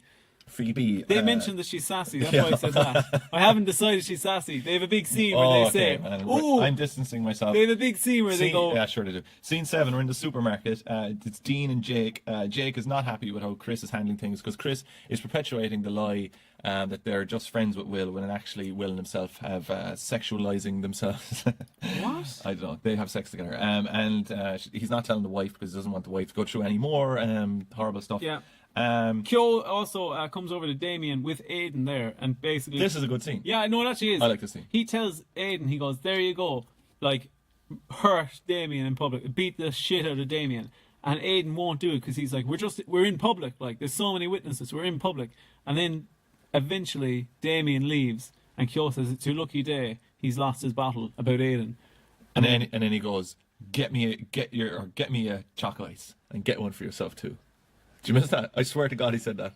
That can't be true. Yeah, I swear to God. Is that really true? Yeah, he goes, Don't lie to me. Go get me a chocolate ice and get one for yourself too. No, that's definitely made up. No, I will put any amount of money you want that line is in there. Okay. How much do you want to bet? No, I can't. I don't have money. That's true. How much fake money do you want to bet? Okay, so Scene 8. Scene 8, nothing happens. Scene 9. Nothing happens. Come on, like something happens there. Paul further digs his hole with Jane by saying, "Lads, just so you know, me and Jane had no sex." And Jane's like, "What are you doing?" He's really being awful to her, and he just mocks her in I public. feel like you don't understand how long this podcast is. Okay, scene 9, we're in the warehouse. Scene 9, this is important. We're in the warehouse. Robbie comes in to meet Kyo, and he rocks in to where he was nearly frozen to death only a few days ago. Yeah. He has no PTSD whatsoever, and Kyo pretends to kind of fight Robbie one-on-one, and he's messing, and he basically goes full love-hate, full Aidan Gillen, and he says, "Robbie, I want you to finger Ado." Yeah, and he also says, if you don't do it my way, things are going to get biblical. Yeah, and if you don't finger Ado in the way that he wants, I'm going to do it like they say in the Bible. Yeah, so he wants him to basically say that Aidan was the one who knocked down Will, and then finger him. And he says for 10 grand, he'll have a queue of shooters down the block to finger you. 10 grand to get a hit on someone. I nearly made the mistake of Googling how much is it to get a hit on someone. God. But I'm pretty sure that someone got a lot of prison time for searching for that in the deep web. Scene 10, McCoy's, maybe Station House Beer Garden. I think it actually is the Station House. Paul and Jane argue again. Huey, Jackie and Tommy come into the beer garden and start chatting to them. Paul announces to them all that they did not have sex. And I think at this point, Huey says something great. He just goes, "Okay, great. We don't need to know that." Huey is the kind of calming force. He's like the what is it called? The something head. Calm head. Yeah. He's the most normal person. Yeah, I put him in the same category. He reacts normally. Yeah, he's very relatable, down to earth. And then Tommy Dillon says, "Oh, well, if you didn't have sex, I did see Jane leaving your house in the morning." And then Jackie suggests that they take the conversation somewhere private because they're just in a beer garden. So let's skip on a little bit. We're going to a very important scene. This is in the Hungry Pig. Kyo, the bad lad, comes in, and Damien's sister, remember Damien made a statement to the guards about Kyo knocking down someone. Yep. He comes in, and Kyo had gone to her gym class, and he says, "I have a wholesale business, and I need help training my staff because they're all riddled with back pain." And his sister says, "Sounds like they need," well, Damien's sister Laura says, "sounds like they need to work in their cores." Yeah. So Damien's sister agrees to have a look at the workplace, aka the warehouse where Kyo kills everyone, and walks out with her in broad daylight in the tiny street. Yeah. Where it was plausible for Jane to be spotted coming out of a small laneway where Paul lives by Tommy, but not plausible for the most dangerous criminal in Dublin to be seen walking along the street with Damien's sister. Yeah. But, whatever. Yeah. Who cares? Fair enough. There, don't dwell on it. Outside. No, let's get to the where they are in the warehouse. So eventually we get to the warehouse, and I didn't like this scene. This was weird. I didn't like this. Oh no, me neither. It actually kind of creeped me out. I thought someone was going to get fridged. I thought someone was going to throw in the really? fridge, or else that he was going to sexually attack her, and I didn't like any of it. No. It was weird. It was a bit too much for Fair City, to be honest about it. Because he uses the phrase, go on, take. Yeah, I saw you have it written down. "I'll rip your face off of you if you do." Basically, if she screams. Yeah. And I was just like, oh god. That's really bad. I don't need this, Fair City. Yeah. Sorry, see, we'll go back to him. Jesus, No, I knew it. I could hear the sigh when I went on to that, as in, I'm going to bring it back. But we're going back to a more light-hearted scene. Right, scene 12. But we haven't even we just left it where it was. We didn't say what happens in the end of that scene. Okay, go on. So now it seems like something horrible happened. Okay. He basically says, Kyo says, "I want you to deliver a message to your brother. Robbie can sort this," because Kyo wants Robbie to say it was Aidan in the car and not Kyo. Yeah. So the more jovial scene is scene 12. Jane is walking along with Tommy outside, and Paul comes over and says he's glad that she's found a shoulder to cry on. And then he says, "Don't bother getting a dinner for her, Tommy. A 6-pack and a field will do." And I thought, is that what he says? He does say that, yeah. That's awful. And I thought if somebody gave me a field, I would have sex with them. Did you ever have sex in a field? Never. But a friend of mine did lose his virginity in a field, and for about 4 years afterwards, every time he walked by that field, he'd go, memories. It was to a cow. But then. Do you remember your first blowjob? Anyway, Paul says. Do you? Paul It's a says. joke. It's a joke. Do you? No. You can't say no. Paul says. Come on. Come on. Do you remember your first blowjob? Let me finish about Paul. If you just say let yes. me finish If you on say Paul. yes, I'll let you finish. Yes. What did it taste like? Hey, very good, right? Lovely. Very good. Lovely stuff. Lovely bit of business. Yeah, can't wait for us to get delisted on Spotify. What does Paul say? I couldn't give a shite about Spotify. What does Paul say? That when Come Paul on says now. what? Paul says that I'm completely lost my track. Have you noticed how dark it's after getting in 4 towels? Yeah, actually, Crazy we're in big dark. trouble. We're in big trouble. Why? Paul makes a joke that Jane should be friends with benefits with Tommy, and they all have a big laugh about it, except Paul runs off then. And then Tommy says to Jane, maybe we should go for a coffee to just calm you down. And Jane goes, you didn't think I was being serious when I said we were going to be friends with benefits? And Tommy kind of awkwardly goes, ugh, and then she's like, you're all the same. That's why I don't like Tommy, because Tommy comes across in a lot of the scenes as the kind of voice of reason and the white knight and whatever, you know, and there's not, like, obviously nothing wrong with sticking up for people. I shouldn't use the word white knight, I apologise. But he's actually seedy. Yeah, but he is, like, he's actually just wanted to get into Jane's pants. Bit of history there with Tommy. I believe he once lived in a woman's attic. Oh, yeah, there is a reference to him living in an attic. Was he living in, do you think he was living in there, like, and she didn't know? No, she didn't know. She didn't know. He was in there. Yeah, and I think what he did was... Sure, how could you stand up to anyone if you lived in a woman's attic? And I think he gaslighted the husband, or gaslit him, where he made it obvious to the husband that he was living there, and the husband kept accusing the wife of it. Yeah, or something like that, I think. That's what the what are they called? The Stasi used to do. The German secret police. Yeah, that's what they used to do. Oh, they used to do PhDs. They used to have university programs, like obviously secret, where you'd go in and you become like a secret police guy, and you do a PhD on driving people mental in their homes. And so what you do is they'd come into your room, let's say, and you have a sock drawer, and let's say you've all your socks paired to the left, they'd move them and pair them all to the right, and that's all they'd do. So then you'd come in and you'd be paranoid with secret police, and you open up your drawer and you'd have no way of telling yourself that you definitely always put them on the left. But they wouldn't do anything then for like 6 or 7 weeks.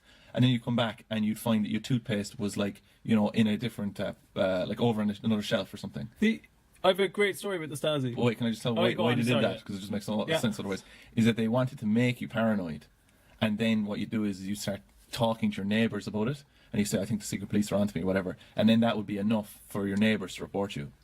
So they'd be able to find whether or not you talk or not. Well, the two things about the Stasi is that the Stasi was basically modelled off of the KGB, but the KGB were the elite, most intelligent, like, people they could find to do these secret roles, and the Czech as well before the KGB. But the Stasi were basically massively incompetent people that just managed to build their way up through bureaucracy in East Germany. So these people were like the middle managers, were plucked out of middle management and made into heads of secret police. So they do stuff like that. But then what happened is they actually made the population too paranoid.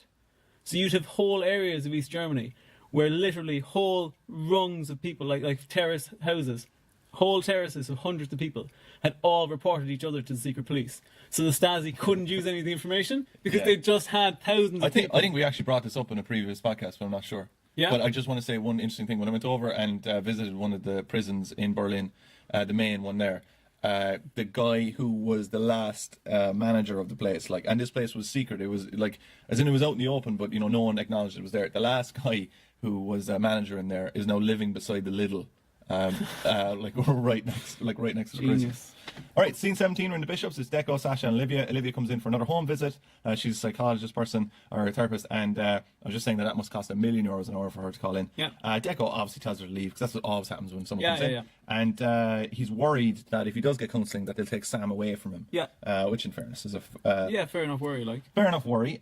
So, fair enough 19, Robbie reveals, it's Robbie and Yates, and Robbie in conversation to Yates reveals that he made the statement about Aidan being involved in hit and run. He went along with the bad guy. Yeah. And then Kyo comes over and he says, you know, I'm surprised that you actually made a statement. I thought you were a real hard man. And then he basically says, look, I know you did that. I know you said we'd be square, but I'm actually going to crush you. Yeah. And you never should have trusted me. And can I say one more thing about the episode? Mm-hmm. In the scene before that, scene 17, they're in McCoy's and it's Jake, Dean, Cristiano and Dolores are going out for drinks. And I just noticed now that all the rest of them are like in their, mid-30s kind of thing. And Dolores is just hanging out with it. Dolores must just... No, you know what I'm going to say to you, Roger. What? Are you being a bit ageist? I'm not being ageist. I was going to say, how hip must Dolores be if she's hanging out with a bunch of 30-year-olds? Mm-hmm. I call them Dolores and the gang when I'm describing them. Yeah? Yeah, because I'm just like that. I just don't have any prejudice. Oh, you're just cool. I don't have any prejudice. I actually have no prejudice against anyone. None of them are inbuilt into me. None of them on the podcast? No, none of them. They never make the podcast. All right, so that's the end of episode 3. Yeah. So what did you make of that episode? Did you like it? I actually liked that episode as well. Yeah. Thought there was a bit of bit of tension going on there. Wow, that was worth the wait for that word. And so, you could power a car with that sign. All right. So what's my next question? I usually ask you. Oh yeah, who's your favorite character? Favorite character that week? Dolores. Dolores, yeah. Yeah. Is that just to remedy? No. She's Oh, just okay, hanging yeah. out. Oh, do you want to know what my episode title is? Yeah. Don't forget about dinner. Just buy her a 6-pack in the field. 6-pack in a field. Yeah. Sounds like an album. And then how's your mental state now? Because we're longer into the podcast, but we're also closer to Spice The Bags. end. Yeah. So Mental health. Not so good. Not so good. Not so good. It has got very dark. It's wavering. This is the first time we've experienced the darkness. I think we've Ever. induced seasonal affective disorder within our little cave that we've created. Yeah, 4 towels. 4 toes. Not That's going to catch on. so. What would you like to call it then? What? Instead of 4 towels, Oh no, I'd no argument. Fort seasonal depression. I Here. suppose.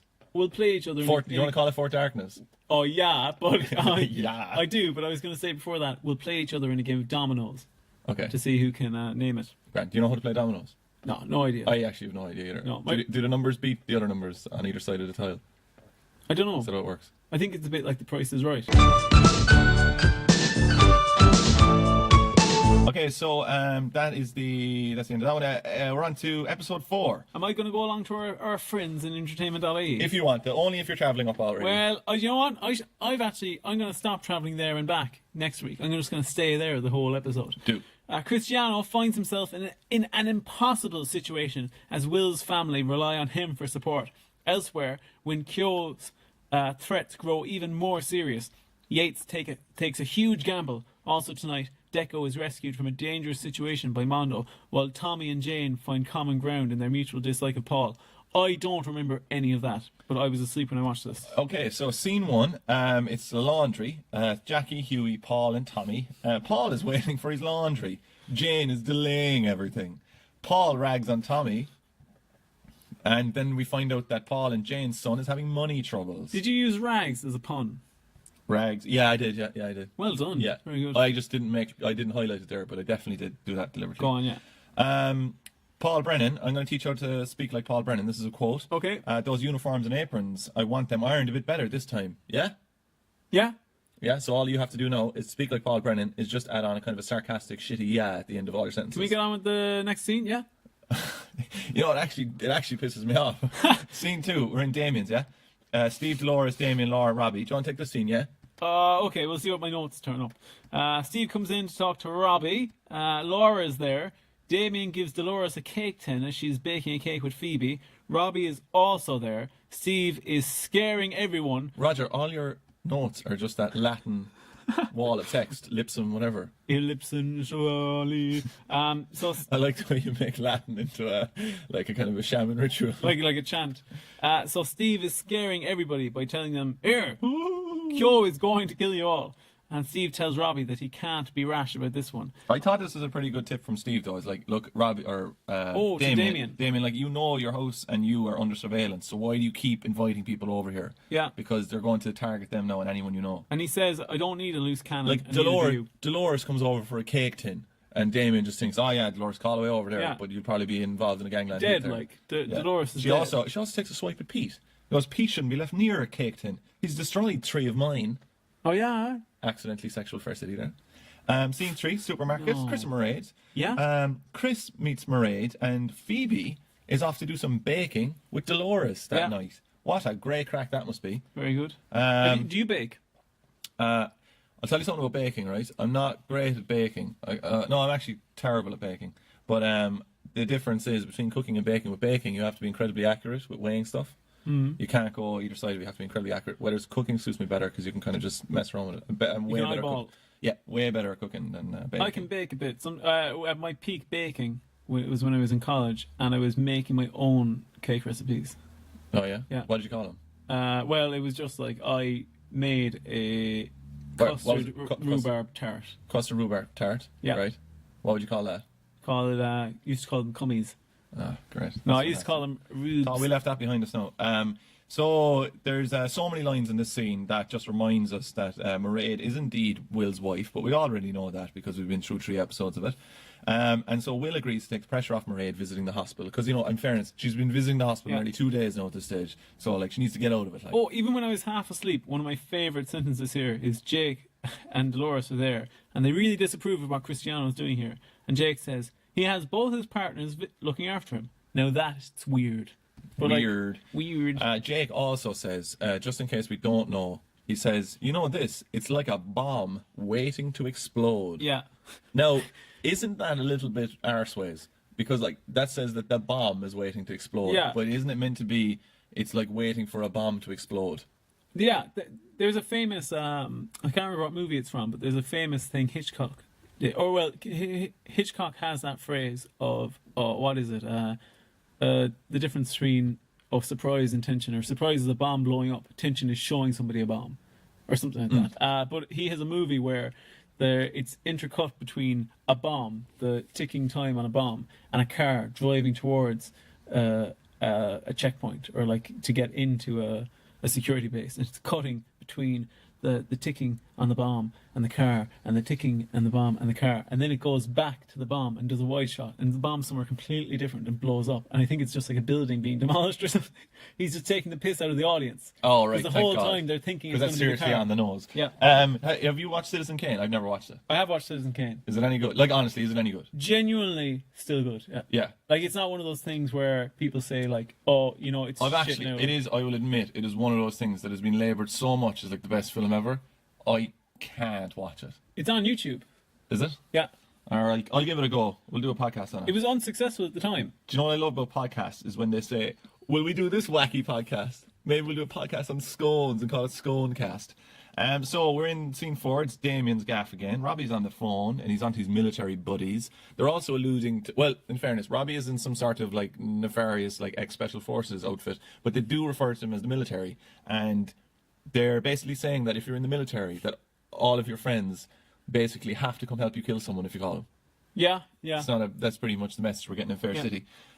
So those boys on the FCA, they're not just meeting up to have tea and biscuits. Nope. So they're basically going to, I think, try and kill Aidan or Kyo or something. Anyway, all the military lads. Damien hears the phone call, and that's great. And a child arrives in. It's Robbie's child, and they have brought this child to the house that is under surveillance. I don't think it is Robbie's child. Sorry. It's Robbie and Carol's child, isn't it? I think it's just Carol's child, but Robbie was his de facto father for ages. Oh, right, okay, great. But they bring him into a house anyway that's under surveillance as the most, dangerous man in Dublin. Great job again. I just had a look to see what kind of serial killers were in Ireland. Nice. It's a very small page. There's only 2 letters on it. There's E for Jeffrey Evans and S for the Shankhill brothers. Butchers, God almighty. Brothers. Yeah, I think there's a few more lads around there as well. But anyway, this is all. You've said that as if you know them, but they've yet to get Wikipedia pages. 2 lads from Fermoy or whatever. But anyway, Jeffrey Evans, right? Born 1940 in England. Oh yeah.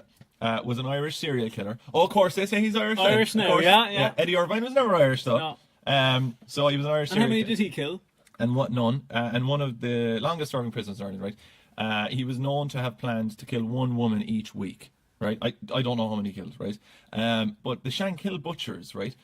This is a really, really weird one, right? So they were an Ulster loyalist gang, right? That went around killing people in Belfast between 1975 and 1982, right? They're probably Irish as well, written on that. During the Troubles, right? They killed 23 people, but they like. As I was reading this, I thought, okay, like they're it's Ulster loyalist gang. They're members of the UVF, so they're going around killing Catholics. But they were just going around killing Protestants as well. Oh. They were just picking up people randomly and with no connection to anything, just to escalate the sectarian violence.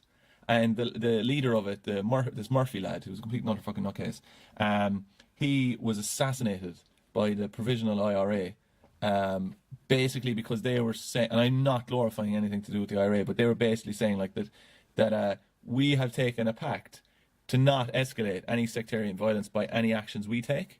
But if someone takes an action to escalate sectarian violence, then we will take that person out. And Murphy went to jail. He got caught for one of the killings or something. He went to jail, but the day after he got out, I think he killed a Protestant person. Yeah. Just some random Protestant person, and then the IRA took him out.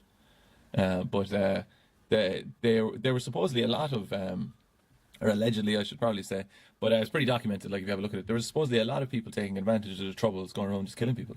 Really, just trying Yeah. to get in under the. Yeah, killing people for like, you know, basically whatever sort of motivations they might have, whether they're purely just murder or else to, like, you know, I don't know, make money in some way. You know, like as in it's associated with crime or whatever. Like, so Yeah. you could take out enemies and stuff, which is something I never really thought of. Okay, so cool.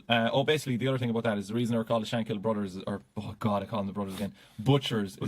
Is because most of their victims were beaten ferociously, and then they had their throats hacked with a butcher's knife. Brilliant. All right, so on to the next scene. Are you ready? Are you ready? No, I was reading about yeah. the IRA.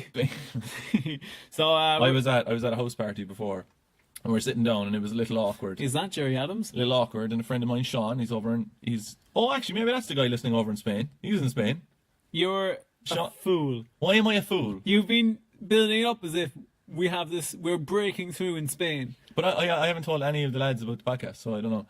If it's you anyway, Sean, you remember this. We were at a house party, and it was kind of awkward because, you know, a lot of people didn't know each other. And in a lull, he just says, "My dad was kidnapped by the IRA." Not true at all, is it? No, it's not true at all. But it was absolutely hilarious because half of the room were just shocked into silence, and the other half of the room couldn't believe what he said and were just bursting out laughing. But anyway, scene 6, Bishop, Sasha, Deco is opening Carrie Ann's letters. She's got a letter confirming that Carrie Ann places on the Feng Shui course. Yeah, as they call it, the Feng Shui course next month. And what does that tie into? That ties into the fact that the actress that played Carrie Ann in an interview with TV Now that I referenced 2 episodes ago said that she thought Carrie Ann was meeting up with Aoife and going to the I'm grave. fairly sure it was the last episode. Oh, okay, out of Feng Shui. Mm-hmm. So there was something to that. There was something. She was to that. leaving a little hint. So, if you want to pronounce it correctly, I can't. No, I couldn't pronounce it correctly either. I was just saying this to our listeners. I couldn't pronounce it correctly either, so I looked it up, and it is Feng Shui. Feng Shui. That's how you pronounce Shui. it. Right? So then I just looked up, okay, what's it all about, you know? It's Chinese folk religion. Feng Shui, right, is also known as Chinese geomancy, which I think is class. Oh, that is cool. But it's a pseudoscience originating from China, and it claims to use energy forces to harmonize individuals with their surrounding environment, right? And it translates as wind water, right? And then I tried to go look up this, and it says Feng Shui is one of the 5 arts of Chinese metaphysics, right? So then I was like, oh, cool, what are the other arts? And I couldn't understand any of it, so I didn't even look at it. That's good. But, you know the way it says claims to use energy forces and is a pseudoscience Yeah. and all this kind of stuff. But I will say, if I clean my room, right, if my room is looking really nice, or like I took the bins out this morning, Yeah. it does definitely make a difference to my Mental health? to mental health, like if things are nice and clean. Yeah, like I find that if I can get all the episodes of Fair City out of my head in a good, concise. What was that noise? Well, that was water dripping down your Back. sink. What? Because I had a ghostly experience. Oh, we I can't don't get wanna hear into about it. the ghost. Okay, No, tell them, because right now it might, wherever you're listening, you may be listening at work or on a bus or something. But right now we're in a dark fort, right? Yeah. And it's terrifying in here, to be honest. And I just heard something bang there, and I don't know what it was. The Shankill But Butchers. Roger had a. Oh, well, let's not joke about the Shankill Butchers going around killing innocent people. But anyway, Roger had a. Stop looking around the place. I'm getting terrified now. You had a spooky experience. Yeah, I actually did have a spooky experience there during the week. I was out at my sister's house, and I was you can't really get reception inside her house, so I was standing outside, and it was pretty late at night, so it was fairly dark, and I was just on the phone to my girlfriend Anna, and I was chatting to her for maybe about 20 minutes, like with no reception issues whatsoever. You get flawless reception as long as you're outside the house. Flawless. And I'm right outside the door, and all of a sudden, as Anna's telling me something about her day, I started to hear static on the phone line, and it kind of faded down, and I couldn't hear Anna anymore. She kind of went into the distance, and then through my headphones from the phone, I just hear a voice going, "Who is this?" Oh God! Terrifying. You were jumping, genuinely scared me. I know, and, did you? and it was a ghost. It fucking freaked me out, and I ran inside immediately, and Anna was just still talking about her day, and she goes, "Yeah, and anyway, Deirdre did this," and I was like, Anna, Wait, who's Anna? She's my girlfriend. Oh, your ghost girlfriend. Sorry, guys.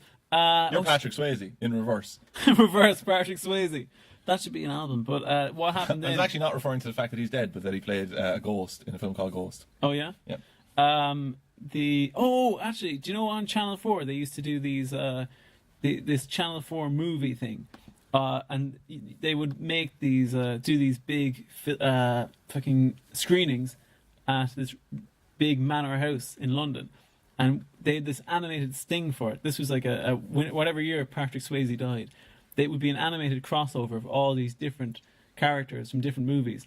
And one of them is Patrick Swayze doing his ghost thing, and then the Ghostbusters pop in, zap him with guns, and then put him into a ghost trap. And that was it's playing all the way throughout the year. And then Patrick Swayze died, and that was still on like nearly every other week. And I just thought it was very This insensitive. exists in a house somewhere. What? A mansion. No?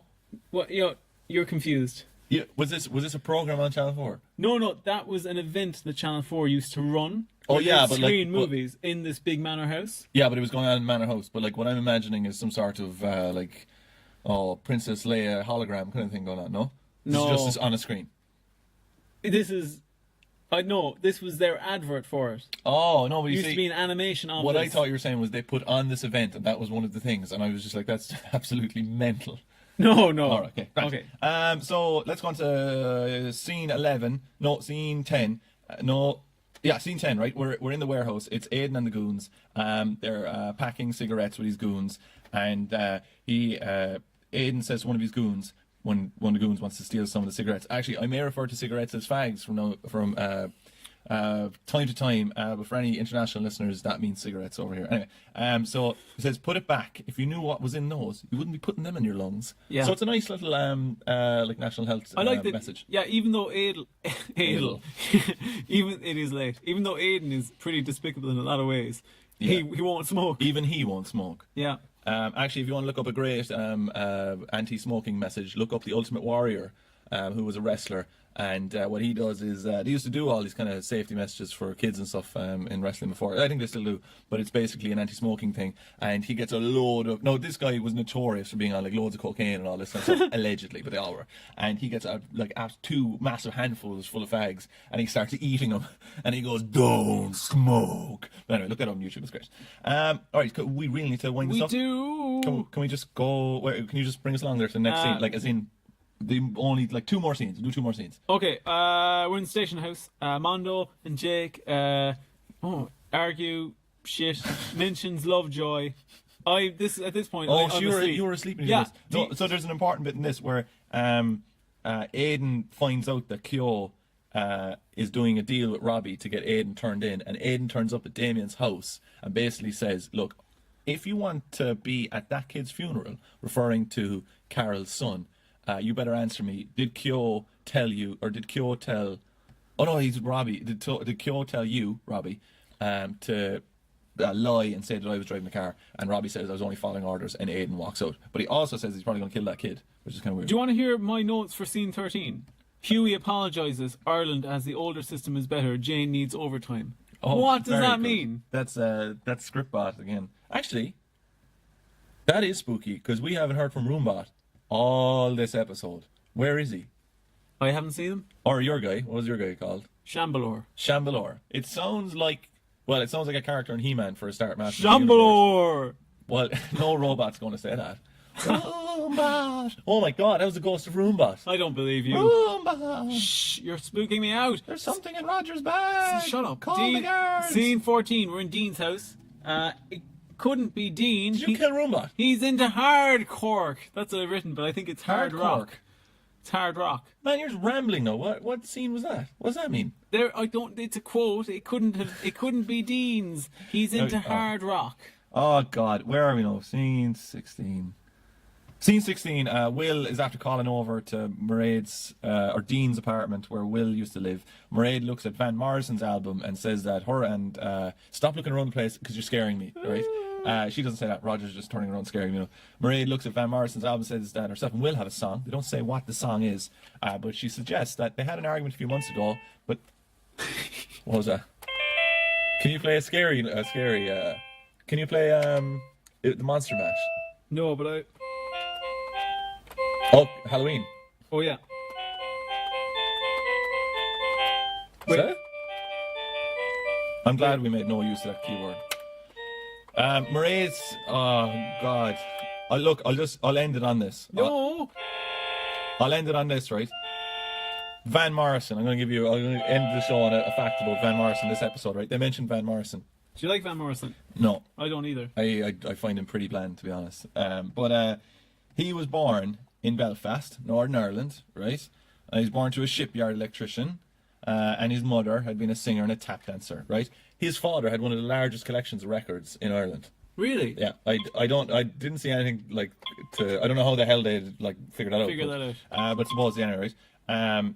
But they were working class Protestants, descended from Ulster Scots, blah de blah de blah, right? And then in one of his albums, what is it called? I'm just trying to find it. Inarticulate Speech of the Heart, right? Released in 1983. That's what happens at the end of these podcasts. Released in 1983. You were getting freaked out. You stopped. No, I thought the mattress was going to fall on us. What mattress? What are you talking about? There's studio walls. That's true. So Van Morrison in this album that I've never listened to, in the fucking album sleeve, in the footnotes, who does he thank? I have no idea. Just guess the wildest person he can. Elvis. 3 guesses. Elvis. No. The King of England. Someone who is responsible for a religion. Jesus. L. Ron Hubbard.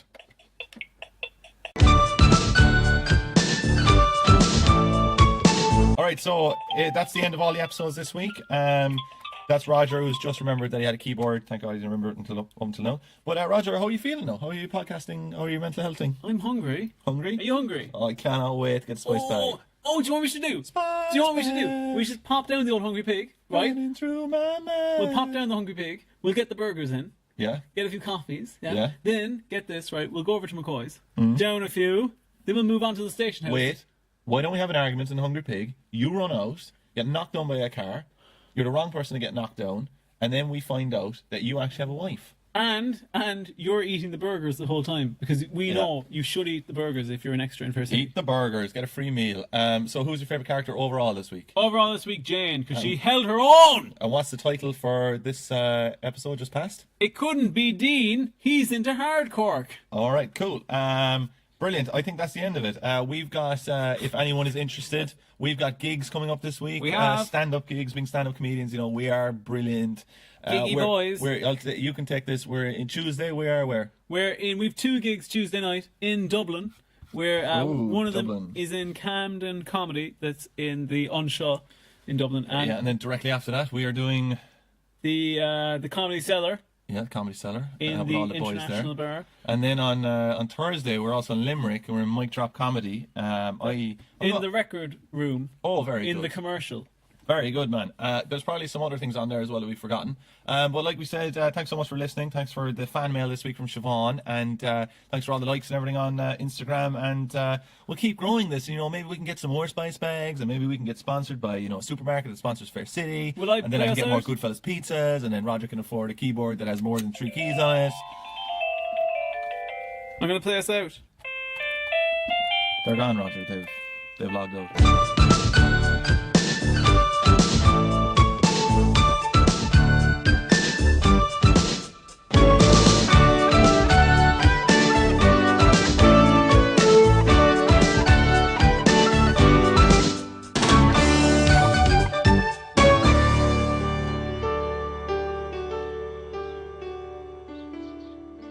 Gobble Bubbies. Gobble Bubble Bubbies, Guppies.